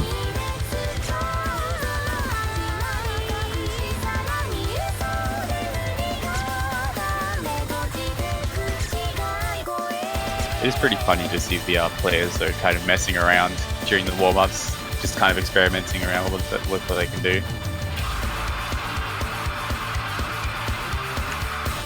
Yeah, it's nice just, it can be pretty nice just to mess around in the warm-ups. Like taking things not so seriously in the warm-ups can help you a bit with nerves. You do have to be a bit careful though to not transition that into the actual map pool though. Well, you can transition it a little bit, right? Yeah, but if you're trying to win... I mean, yeah, obviously you need to be a little bit serious, but can't be too serious all the time, you know? Yeah. That's when you start, yeah, let's look at the hit error on Squishy there. Pretty much every hit is a 200. Yeah. They're all green, not blue. Extremely hard to be able to read with Fade-In.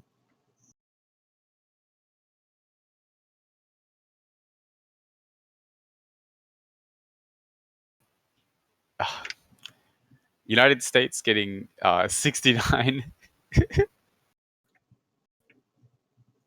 Yeah, what's so funny, Lusty? Oh, nothing. What's that? Nothing? Yeah, sure, Yeah, 69. that's what I thought. Nothing's funny. Nothing at all.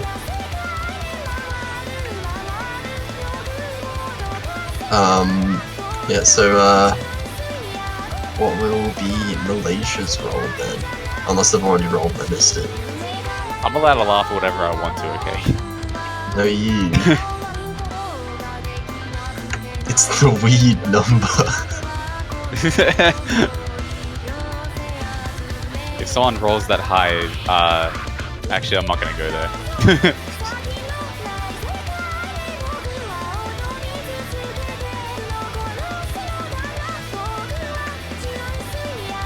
Okay, not even Malaysia knows if they've rolled yet. Oh, But they do roll 38. third, which means that Malaysia's going to be banning first, and United States will get the first pick. Given their picks last week, I wouldn't be surprised if United States go for a potential SV first pick. And United States do ban Avril, the classic 100% ban rate map. Malaysia banning outside as well.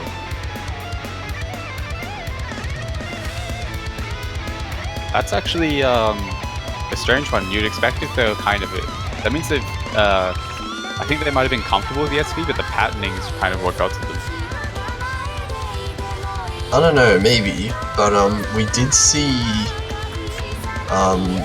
United States perform better on Is This Love than Malaysia last week in their separate matches, but Yeah, and still, on that note, they're going straight for one day immediately. yeah, this is an exciting map.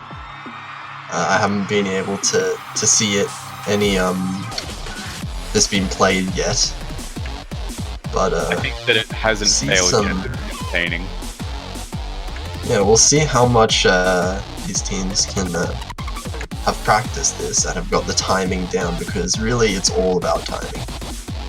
There's no patterns that are hard at all. It's just 100% about can you nail the timing with the SVs. Yeah, it definitely just comes down to that practice overall. And we'll see Duero come in for the United States and Cryolia and Z1 for Malaysia.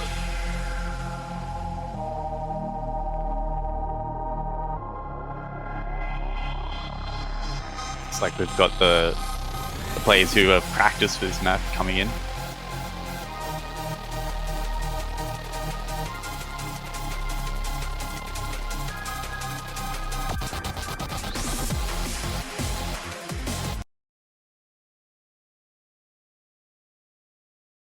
And looks like we're getting right into it here. The first point, United States versus Malaysia in the quarterfinals of winners bracket. Yeah, there are some points to look out for in this map, because even when you do have the timing pretty on point, it can be easy to just mess up a little bit and find a break. So yeah, even like sometimes your instinct takes over and you try to hit notes if they're coming down normally, and that's enough to give you a miss on a map that's like this. all four players doing exceptionally well in this SV section. This is the one that I find the trickiest out of the entire map, because it is very hard to maintain good accuracy on it. We see a bit of accuracy drops from both of the USA players and ZU1. Here's the section of the map which is more focused on kind of the release timing. Oh, ZU1 finding a drop. If United States hold on to their combos for the rest of the map, they may be able to just run away with this lead. They do currently have a slight accuracy advantage. Yeah, we're about halfway through the map here. All players holding their full combo except for Z1 with that one drop here, which is giving United States the lead that they need to take the point here. And there's not much miss potential in the rest of this map. If all the players, well, if the United States players were comfortable in the first half, they'd be comfortable with this because it's the same patterns. There is always the chance to miss on the last release, but that's not going to do much in terms of score. So the United States are definitely showing they are a really strong performance on this pick. Yeah, it's like unless something drastic happens, they will take it. Yeah, they're definitely keen to take this point straight off the bat, going straight for this pick. probably glad that Malaysia didn't go to ban it. Wow, all 4 players getting the release right. Why do I never get the release right? God damn it. But anyway, 3 full combos, which is very, very nice. Unfortunately, just the 1 drop from Ziyuan made the difference in the score. So United States will pick up their first point of the match. We'll see how Malaysia wants to respond. Yeah, definitely that 1 miss is problematic, especially because the map doesn't actually have a lot of notes. So the 1 miss is basically you lose your chance to get up to that 400 combo threshold, which is where all the score is at anyway. Yeah, we did see just that 1 miss cost about 30,000, 40,000 points, when in another map might have only been about 10,000. And we do see Malaysia go straight for a long note pick. One that they didn't quite show last week, but perhaps sensing the United States aren't as comfortable with long note maps. Yeah, this one will be interesting. I think that Malaysia does have free reign to kind of pick where they want. They just have to be careful to not choke like we saw with One Day just there and get pick up misses that they don't need. Oh, and it looks like both of the United States players practiced the wrong difficulty of the map. Oh, And and so did Cryo. everyone did. Everyone playing the wrong difficulty. Oh, but it looks like Chiwi, Oh, never mind. We're gonna see Presumably Chiwi has- and Idiot coming in. the man himself.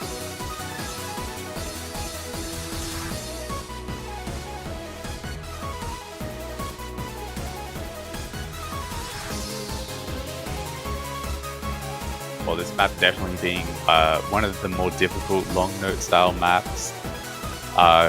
We have seen, though, quite a few full combos on it as well. If you're very proficient in these types of styles, you could find it potentially easier than other people would. Yeah, at the very end, we do see quite a large difficulty spike in terms of the density of long notes.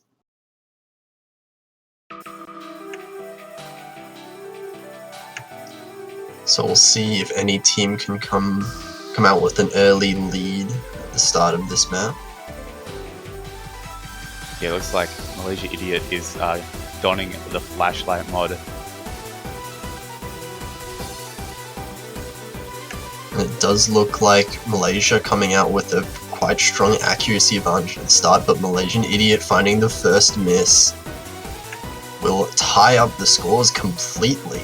Well, it looks like Malaysia's still going to take... Oh, another miss there. That's going to give the United States the lead that they needed there. Before that, it looked like Malaysia had the tiniest of leads, but now it's definitely United States forecourt. Yeah, but Squishy finding a miss might tie things up. 2 misses, in fact. So we are going to put see it back for Malaysia. not much of a lead for Malaysia, though. This could flick back and forth. We still have 1 full combo from both teams. But Chiwi, with the huge accuracy advantage over the other 3 players, is making up that difference for Malaysia right now. Yeah, I mean, this is definitely 2 1v1s here. We're seeing 2 players kind of matching up, and we're seeing Malaysia on both fronts, I think, kind of just edging ahead just a tiny bit, and that's giving them that lead that they're having right now. We're going to the hard LN sections, and we see a double drop from United States, and that's probably going to mean the end for them in this map. Malaysia will take their own first point, tying it up 1-1. Yeah, the double miss for United States there was not what they needed. That is an extremely impressive FC from Chiwi, only 14 200s, with quite a very, very strong ratio as well. Yeah, that is quite insane. The accuracy on the Malaysia side is just yes, stupid man, I did. I totally did.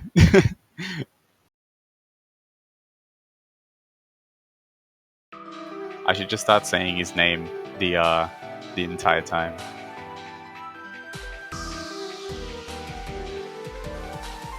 But yeah, the accuracy from the Malaysia side, definitely showing to be very strong. Yeah, and that is that opens up a lot of maps for Malaysia to pick later on. As we can see, Malaysia does have the edge with long note maps. There's quite a few left in the pool for them to snatch up. Here we go. Looks like United States will pick Deus Ex. This is a map that we haven't seen too often. Generally kind of left to last. But it looks like United States wants to get right to it here. Might be trying to capitalize on the fact that it's not a common pick. Yeah, it is quite an uncommon first pick. Most of it is just quite simple chord streams. At the level that both of these teams, I can imagine, won't have any problem with getting high accuracy on. But we'll see if the accuracies or even combos do drop on the trickier long note sections. Yeah, I mean, I believe the curveball picks for the United States are a good idea, just because it can kind of throw off the footing, and it might not be enough to give them a convincing win, but any advantage is an advantage that you can use.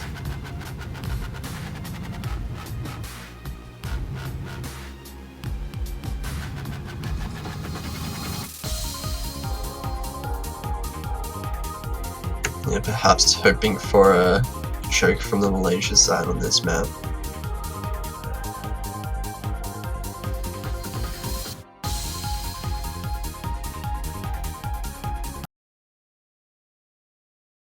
We'll be going right in now for Deus Ex Machina.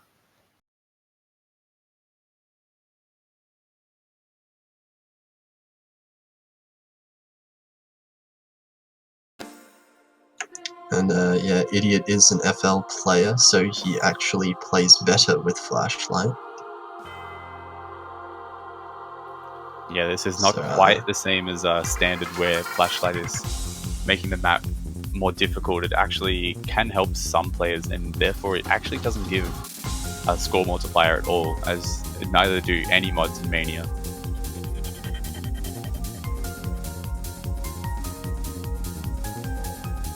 We do see the more accuracy orientated intro here.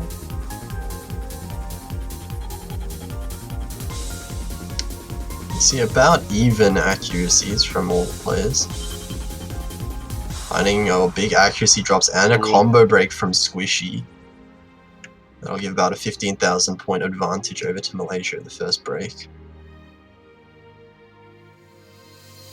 I mean, that could very well just be enough. Although Chiwi's accuracy alone has been carrying Malaysia's score quite a lot.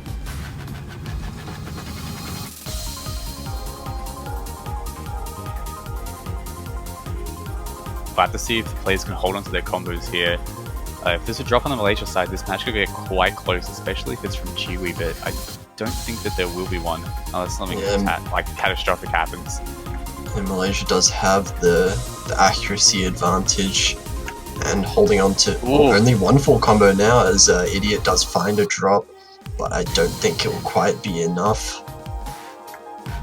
Yeah, we'll see if anyone drops in this last section. The same kind of dynamic that we saw before, where both Stupid Man and Chiwi on the full combo, and then Squishy and Malaysian Idiot are both kind of trading misses here and there.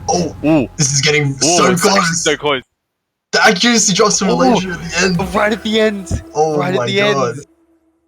That's a less than 800 point win for the United States. That came out of nowhere! There was some a slight accuracy drops from both Chiwi and Malaysian Idiot right at the end in the LN section, but Stupid Man and Squishy nailing it. Wow. Only 772 points. Extremely good score from Stupid Man as well. Only 6 200s.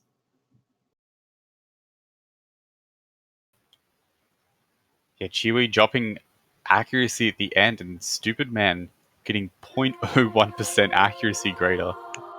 Confirmed that was the difference. Oh, wow.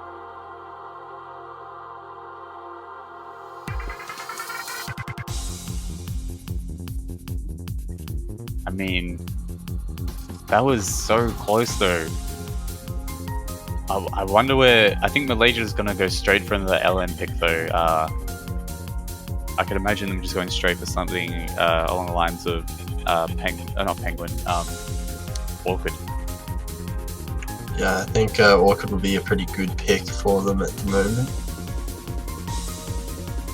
Avril is, of course, banned, so they can't go for that one.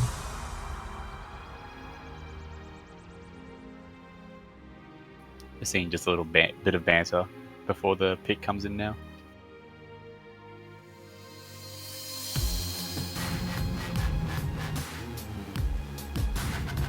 Looks like they're gonna go for Quiet Jail. So another pick that requires quite strong finger independence and LN ability. Definitely put it in Malaysia's favor for this map.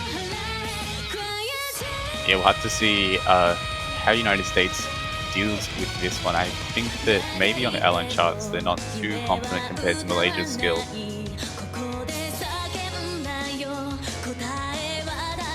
And while this map does have a lot of just rice chord streams, it is in the middle of LN holds that change quite frequently. So that is the main difficulty of the map, which can be extremely hard for players that don't have a very good grasp on their finger independence and holding skills. Yeah, that different type of style of LN though, it could come into play. Oh, Stupid Man right at the start dropping though. Not going to be a huge miss, but it still does count. Yeah, and both the United States players dropping a little bit in accuracy at the start compared to the Malaysian players.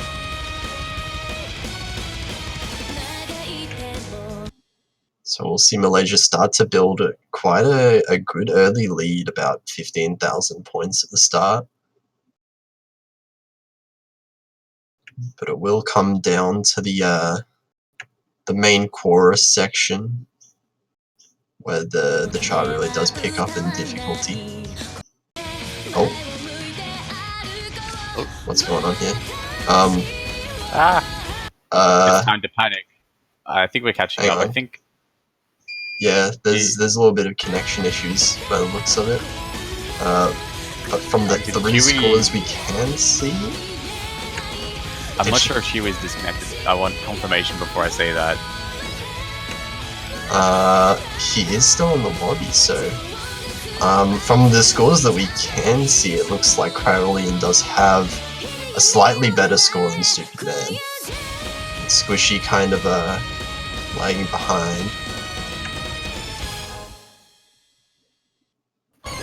Squishy finding another miss at the end. We'll see. It's hard to tell whether or not this is Malaysia's point. It really depends on whether or not Chiwi is disconnected or not.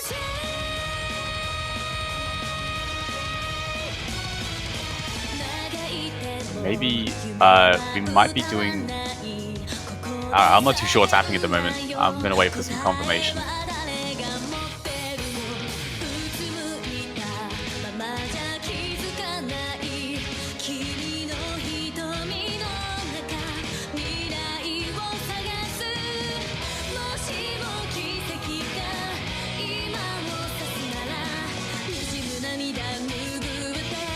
So there's a bit of technical issues here. Although it does seem like Chiwi is not in the lobby anymore, so potentially it does depend on whether he kept playing and finished the map potentially offline. or if he did completely just disconnect and got kicked from the map. Or Chiwi disconnected and can't reconnect. That might be a huge problem for Malaysia because he's one of their star players.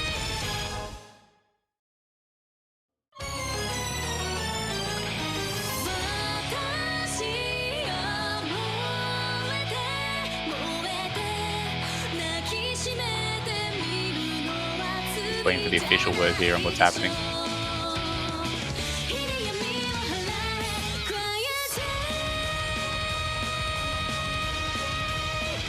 This is the real tense match right here.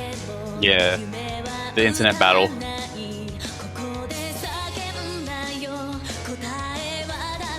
Yeah, that is confirmed. The score is now 3-1 in United States' favor. It seemed like Chiwi did disconnect too late for it to be a reset. And that means that the United States will be taking the point there. Ooh, and that's going to be really good for the United States. They're going to be up, taking the first break point, up 2 points on their own pick now.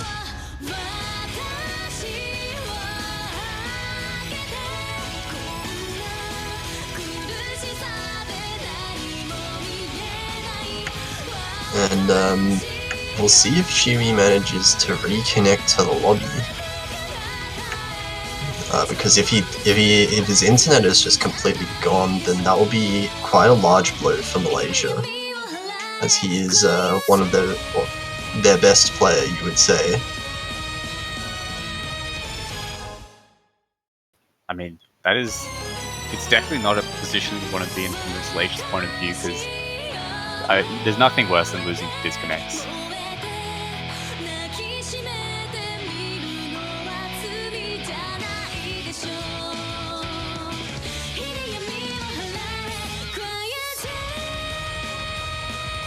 Apparently there are 2 DCs on Malaysia's side.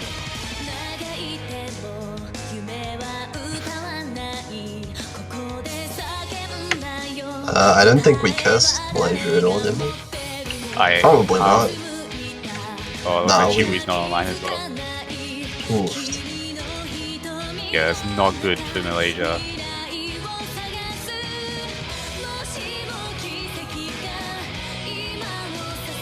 But we'll see if they can bring it back. They're definitely still in this. The United States is definitely in quite a good position. They'll be very happy with where they are. Maybe not happy about winning a map in that way, but I mean, there's not too much you can really do about it though. And United States will pick passage D. Bursts and rolls for days. Yeah, this is another map that has been seeing quite a lot of attention. Not enough attention to be banned, but does see itself picked quite a lot when some of the more prominent skill set maps get picked out. Such as, I wouldn't say Penguin, but in this case, it feels like United States is kind of going the reverse order for the Rice picks. Yeah, that's kind of interesting. Going a bit backwards on the usual order that we see. We are going to be waiting for Chiwi to reconnect to Osu. Seems like his internet's completely crashed for a second there. But he does have 10 minutes to join the lobby before we'll just start with these players.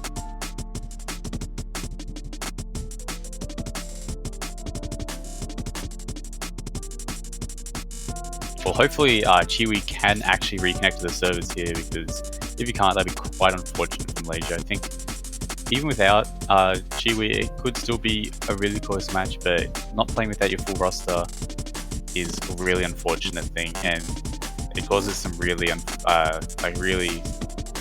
bad results, I guess. And we want to have fun matches, you know.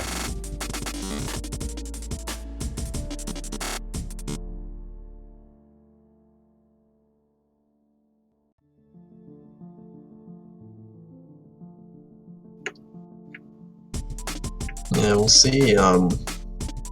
Hopefully he does manage to rejoin. It definitely doesn't feel good for either team to have one of the strongest players missing.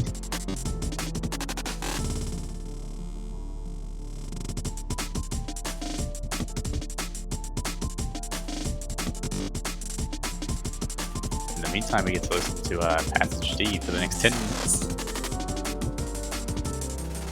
Yeah, unfortunately not a longer song. Might get a little bit repetitive. Yeah, it'll get the players used to the rhythm. Oh, they're gonna be so good at the rhythm. I expect some 1 million scores to come through after 10 minutes to listening to that. Easy.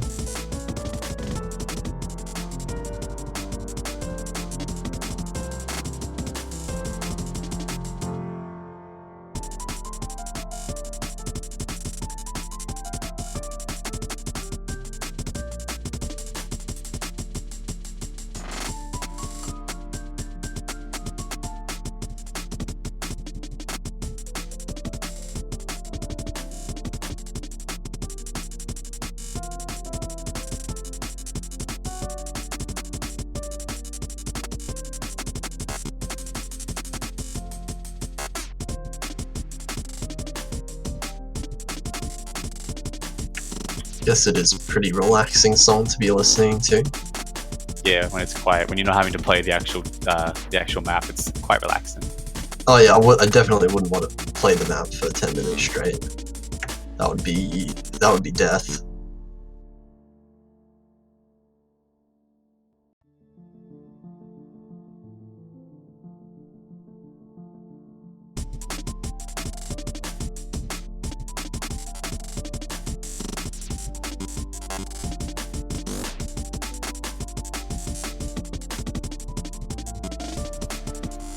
Still having some issues, that's not good. I hope that he can connect sometime soon.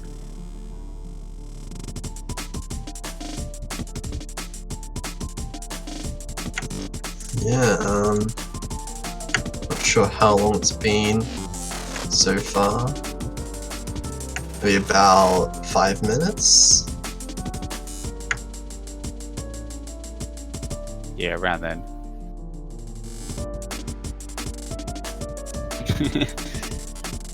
Cryolian asking what Skype is. Yeah, what is Skype? Some kind of ancient program.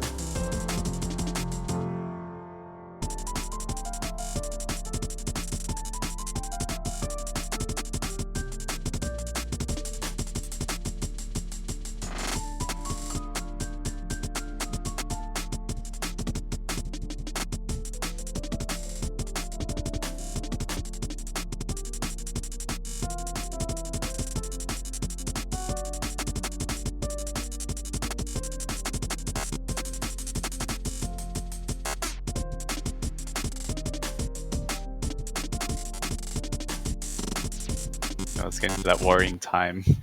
Please don't let this be Oh, we're gonna change the music so we have something else to listen to. Oh yeah, boys, we have a Orchard.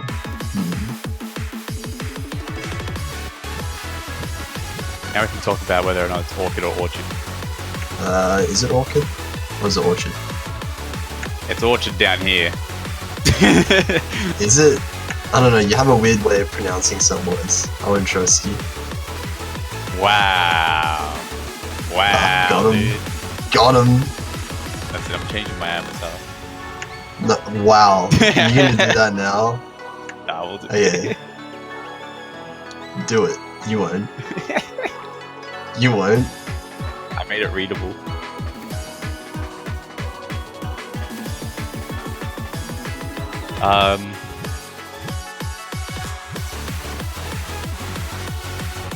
Just looking for any developments on the actual scenario, I suppose.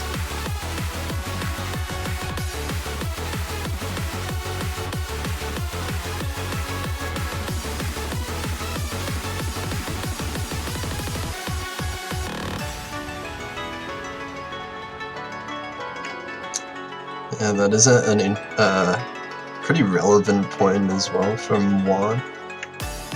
The players will be cooling down a little bit in this downtime. It's like they're like a phone or something. You don't do anything, they just cool down. It happens. If you have like a 10-15 minute break, and Liquid cooling, aka a bottle of water. I don't think it'll make too much difference, but I guess for some players, you might not be able to play at the level that you normally do.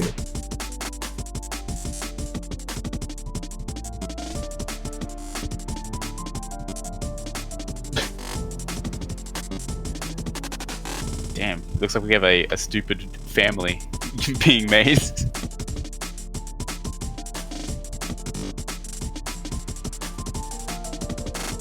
Ooh. Ooh. Okay, we have Chiwi online. He's back. Hopefully no more disconnects in the rest of the match. We just have to not comment on how well his internet connection is going. Don't want to curse that. Yeah. Oh god.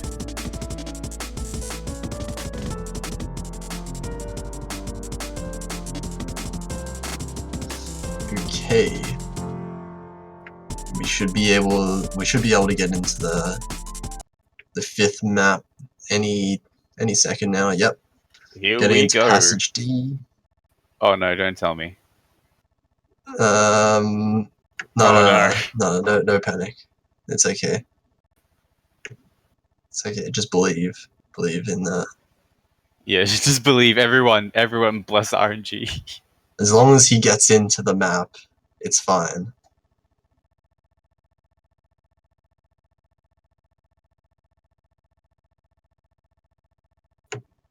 At some point.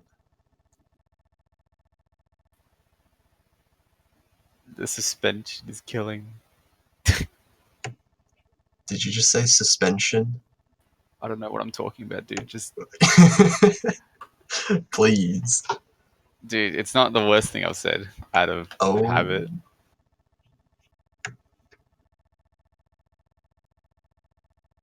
Oh, it's not looking good. Okay, seems like he is struggling to load into the map. There we go. Yeah, looks like he does disconnect again, but it seems to be at the start of the map. Yeah, that means that the point will not be going to the United States and there will be a rematch, but I don't think that Chiwi will be playing for the rest of the match here if his internet connection isn't stable. Yeah, since it is at the very start of the map, they won't be calling it a win for the United States. They'll restart the map with probably a different player from Malaysia.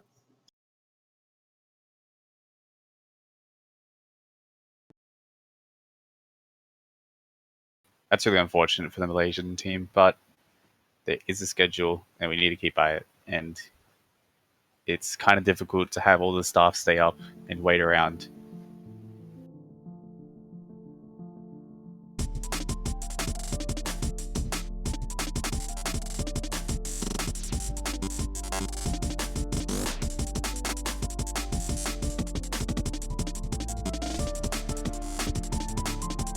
Yeah, well, unfortunate, but do need at least a decent internet connection to be able to load into the maps. Yeah, there is an internet connection requirement.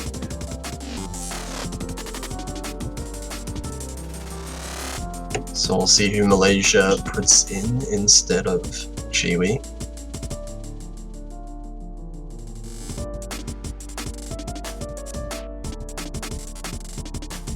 It looks like we'll probably have Gideon Cryolian for Malaysia.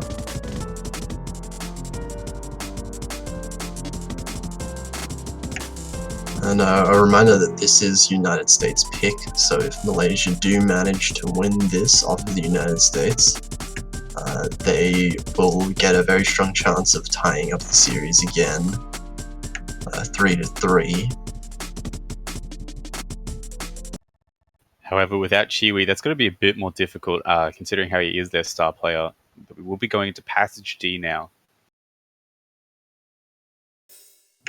Yeah, and even without Chiwi, Malaysia is a very strong team, so United States definitely can't let their guard down. Every time this map plays, I think like there's an audio issue at the start. Yeah, it's like really quiet. Yeah, the song is just so quiet, it's almost inaudible. We do see an early accuracy advantage go over to Malaysia. Ooh. And Squishy finding the first drop is just going to extend that. Malaysian Idiot does trade. But the accuracy drops from Squishy are going to give the lead towards Malaysia in this first quarter here. And we see Cryolian with an extremely high accuracy FC at the moment. Well above everyone else in the lobby.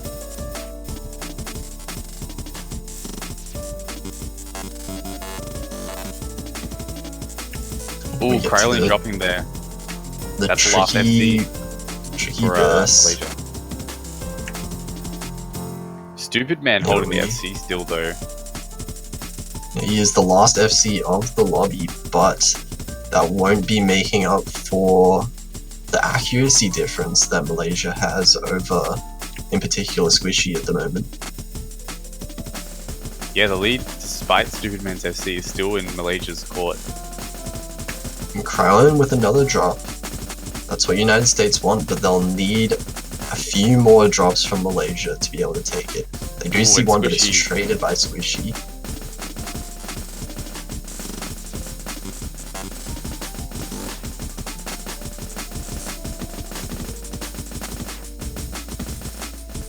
Well, we can see Malaysian Idiot building the combo back up to that really high 1.6,000 mark. Coming to the end of the song here. Yeah, a couple more drops from Squishy, and that will be Malaysia's point, taking the break point back from United States. So in the end, each team trades the break points. Stupid Man does find the full combo with the best AC in the room, actually. 99.05%. Yeah, it's a very respectable score there. Yeah, Idiot and Cryolian are falling not far at all behind in terms of accuracy.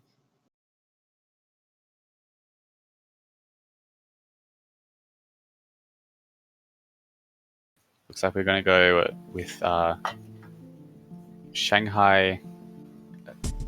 I can't pronounce that. I'm going to call it Orchard though.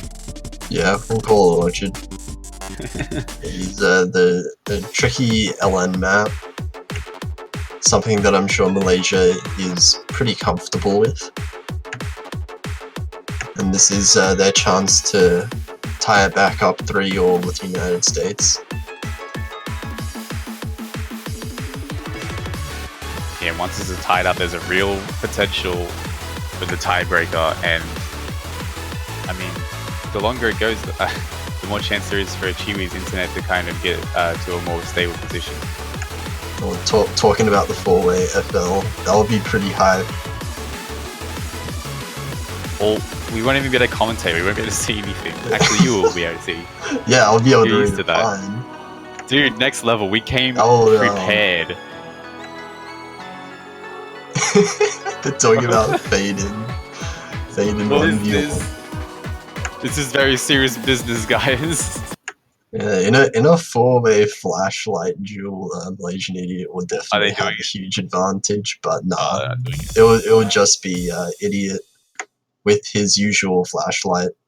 He does play much better with flashlight because it does assist in reading for some players, myself included.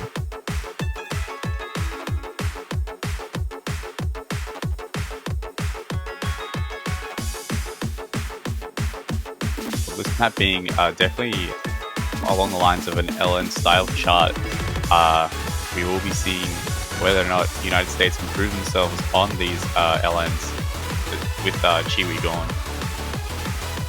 Yeah, all 4 players doing very well at the moment. Scores about dead even.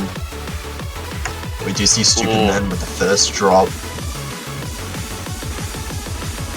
Yeah, it's going to give the lead to Malaysia here. I believe they also have the accuracy lead with My Idiot's 99.5. The next highest accuracy with Squishy on 99.2. And Cryolian and Stupid Man both around the 99% mark. Yeah, so definitely accuracy still extremely close. It's just the one drop from Stupid Man making up that difference. We see Stupid Man tanking a lot of accuracy and then finding another drop. Ooh, another drop there as well. Everyone else though still holding the full combo.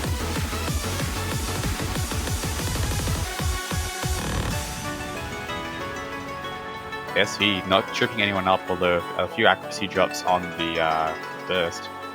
We'll see if anyone finds a drop in the break section, because we've seen a lot of people find just like an accidental drop in the easier section here. Seeing some trickier LN Jack style patterns, and Stupid Man finding trouble with that. Everyone else though still holding the comp. Oh, Squishy dropping there. Now this is a disaster for the United States. There is a huge advantage over to Malaysia, who are just holding on to their full combos still. Yeah, we're seeing Stupid Man drop even more, just consistent throughout the map. The LN's potentially too much to handle. Squishy dropping as well now, a bit more. Over the Malaysian side, still have not seen a single drop. We're coming on to the end of the map, and Malaysian Idiot will find just one drop at the end of the map. Oh, and Cryolian at the end. Well. No full combos left, never mind. Right at the end as well. Nevertheless, Malaysia with a huge lead over the United States. That will be their point to tie it back up 3-3. Well, now it is on United States to win on their own pick if they want a chance at least the tiebreaker, if not just taking the win outright.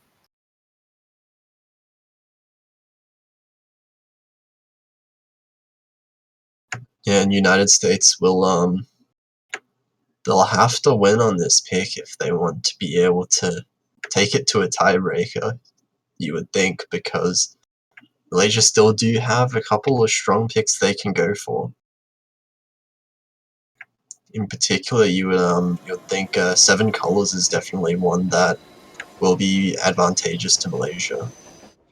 And here we go into Penguin, another kind of Rice-focused pick, more focused on Jacks though. And we'll see if all these players are comfortable with their jacking ability. Because if they are, it will come down to if anyone just finds like a stray accidental miss here and there, that could decide the point.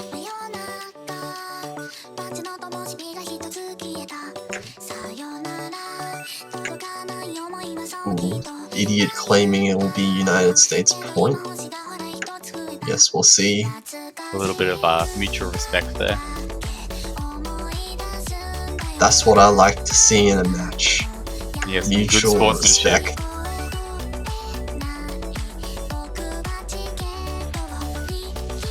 Oh, it looks like Chiwi could not actually connect back to the server.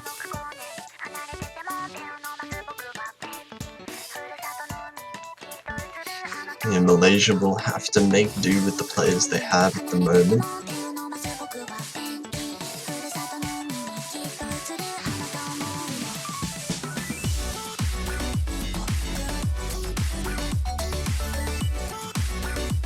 Oh, I think he might actually be reconnecting this time. Oh, here he is. The man himself. You see Chiwi, third time's the charm. Yeah, third time's lucky.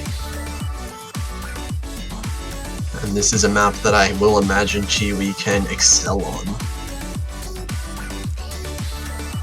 Definitely the opportunity to get some ridiculously high accuracy scores. Not unlike the scores he was setting in previous stages. It looks like he is actually in for real. And here we are. 3-3 Malaysia versus United States on Penguin, with Chiwi reconnecting after multiple connection issues. Chewy taking some time to find his ratio game there, hitting quite a lot of normal 300s.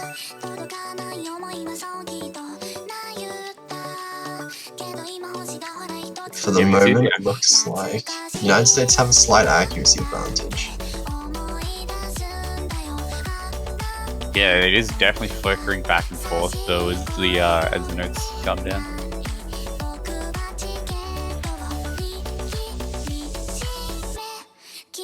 Yeah, it seems like a couple of 200s from Squishy will give over a very small advantage over to Malaysia. But we haven't hit any of the two main chorus sections where it gets dense.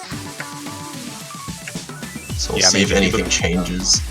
Look at the accuracies, you can see everyone's holding above 99.5, which is something that we haven't seen, I don't think, in any other map so far. So this is definitely an accuracy pick, at least in the first half of the map coming up. Oh, Squishy missing right then.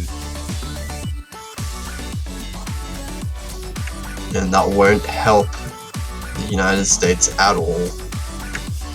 But Chiwi finding a drop himself. And that might be enough to another drop tie as it up. well. That's another drop. I think that's going to be This enough is a big to tie chance. it up. Oh, my idiot as well. An idiot! I think I think that's definitely enough to give the lead over to United States here as we get into this break section. Yeah, both United States players have over the 400 combo threshold, which means they're getting full score for all their judgments here. However, on the Malaysian side, no one has over 400, which means that the scores that they're getting are much less compared. However, it still looks like it's just in Malaysia's favour. It's a really tiny lead here. It's really close. Malaysia's keeping it back just with their high accuracies. Even with the two misses, they're still both above 99.7, which is extremely impressive. Well, we'll have to see how this goes coming into the chorus here.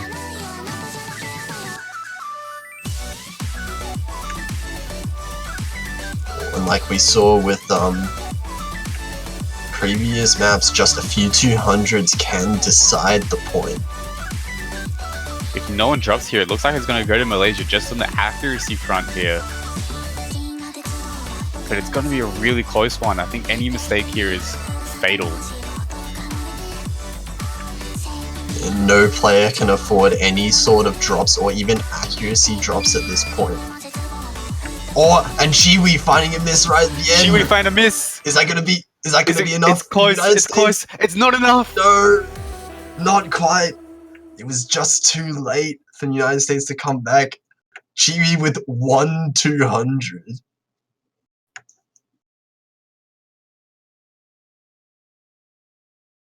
Malaysia winning that with their accuracy. Yeah, just on the raw accuracy alone, we can see both of the Malaysian players getting around 300, 400 normal 300s. That was a lot of numbers. And United States sitting around 500. So the accuracy there alone was more than enough to push Malaysia just over the edges. And the misses, though, made it quite a close match. Yeah, even with Stupid Man's FC, wasn't quite enough. Really close map, and that's unfortunate because that puts the United States in a very sticky situation here with Malaysia on their match point getting to pick the map. I think they're going to go for 7 colors here. I just have a hunch. There are only 2 maps left. There will be either 7 colors or good bounce. Yeah, good bounce. Oh, actually, they could go for big good bounce. Ooh, that's actually a really tough one. I think United States would feel more comfortable on good bounce. Yeah, I think I think 7 colors is probably where Malaysia have the biggest advantage over the United States. They pick 7 bounces. 7 bounces, Kappa. Okay then. Let's play them both at once. Ah, but for real though, they're going for 7 colors. Oh. Yeah, so we will be seeing the more LN-oriented pick coming out of Malaysia. Sticking with what they've been winning on so far. Good idea.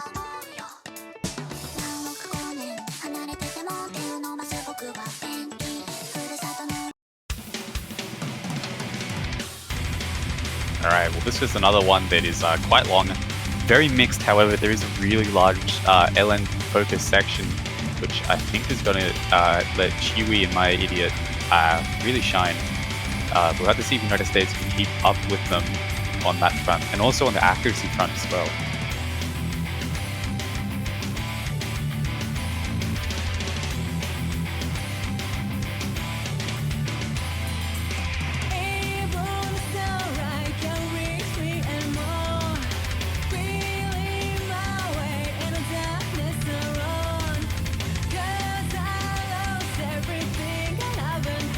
This is a really sticky situation here for the United States. It's all or nothing for them here. If they lose this, then they will be put down to the losers bracket to face Japan.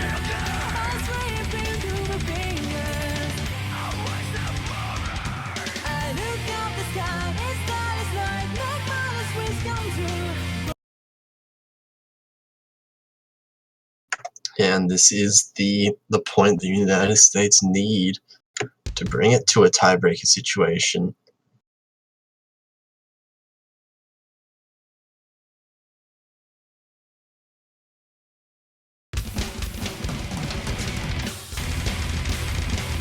Or when we see Stupid Man right off the bat, finding a break. Right off the bat.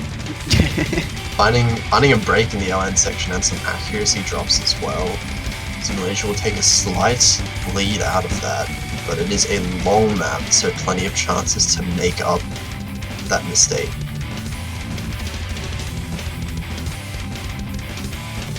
Yeah, we can see it's only about like 30 combo or so. So nothing too major, but it still will be taken into consideration.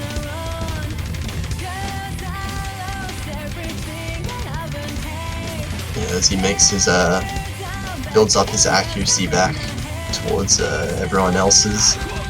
It'll decrease the lead a little bit, but Malaysia seems to have stabilized with about a 10,000 point lead. You can see Chiwi here though. The accuracy from him is just leagues ahead of everyone else here on 99.8. Everyone else hanging around 99.1-ish. Cryolian missing. And that will decrease some of that lead, but I don't think it'll be enough to make the United States take the lead because of just the outstanding accuracy from Malaysia. And Squishy with a drop will just mean that they'll have to wait a little bit before they have a chance to come back. Yeah, that does mean that Chiwi is the only full combo remaining, and also the player with just an astronomically high accuracy.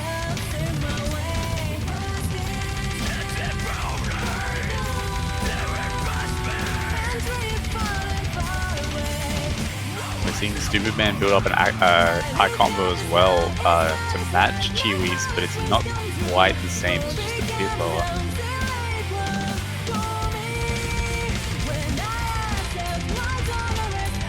On Squishy finding another drop on the rice section. Malaysia slowly building up a very sizable lead for themselves as it gets into the last quarter of the map. Getting into the LN section. And immediately Squishy picks up a miss. Oh, and Superman, that's the big combo for the United States. I don't think any player in Malaysia has dropped yet on this LN section. They're really showing their dominance in these types of patterns. Ooh, but as soon as I say that Cryolian's gonna drop. Yeah, but Chiwi is still finding the combo here. Still holds only just under 99.7%, extremely high accuracy. well over 1% above the next highest person.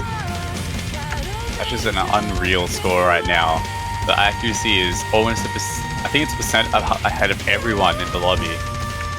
Yeah, it seems that Squishy and Superman are quite close to Crayola in the score, but Chiwi is just so far ahead that I don't think United States can come back from this anymore. I'm going to hit the 4,000 combo here. Right at the end, a full combo from Chiwi. I think a 99.6? 99.7. Oh my god. Only 9 200s, 150, compared to the next lowest 200 count of 87. Getting nearly 10 times less 200s than anyone else in the lobby. 150. However, the ratio is out of this world. Almost 990k. Yeah, Malaysia will end up winning the match despite some connection issues, 5-3 against the United States. Congratulations to Malaysia. They will continue on in the bracket to verse... Who will they verse? South Korea. Yeah, and beat Brazil earlier today, I believe. Yeah, the United States will go into the losers bracket to go against Japan and fight for the death down there in what I like to call the pits. Ooh. It's a bit serious down there. That will be a rematch of group stage, actually, where United States and Japan... United States only just beat out Japan in a close 4-2 match, I believe. And wait, what is that avatar? Oh. Anyway, no, yeah, it's definitely going to be an interesting one. There we are. It's going to be interesting. Get out of here! I'm trying to talk. Yeah, it's definitely going to be an interesting one, Japan versus United States. I think it could really be a dangerous spot for the United States, especially because it's in the losers bracket. You know, you risk getting eliminated, so you can't take it lightly.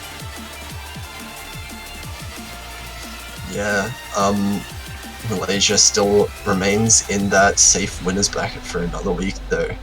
And with that, we will end the stream. There won't be any more matches after this for the next, I believe, 13 hours. Yeah, so the next match is at 18 UTC, kicking off with Italy versus Argentina, followed off by Canada versus France, and then, of course, the map will showcase.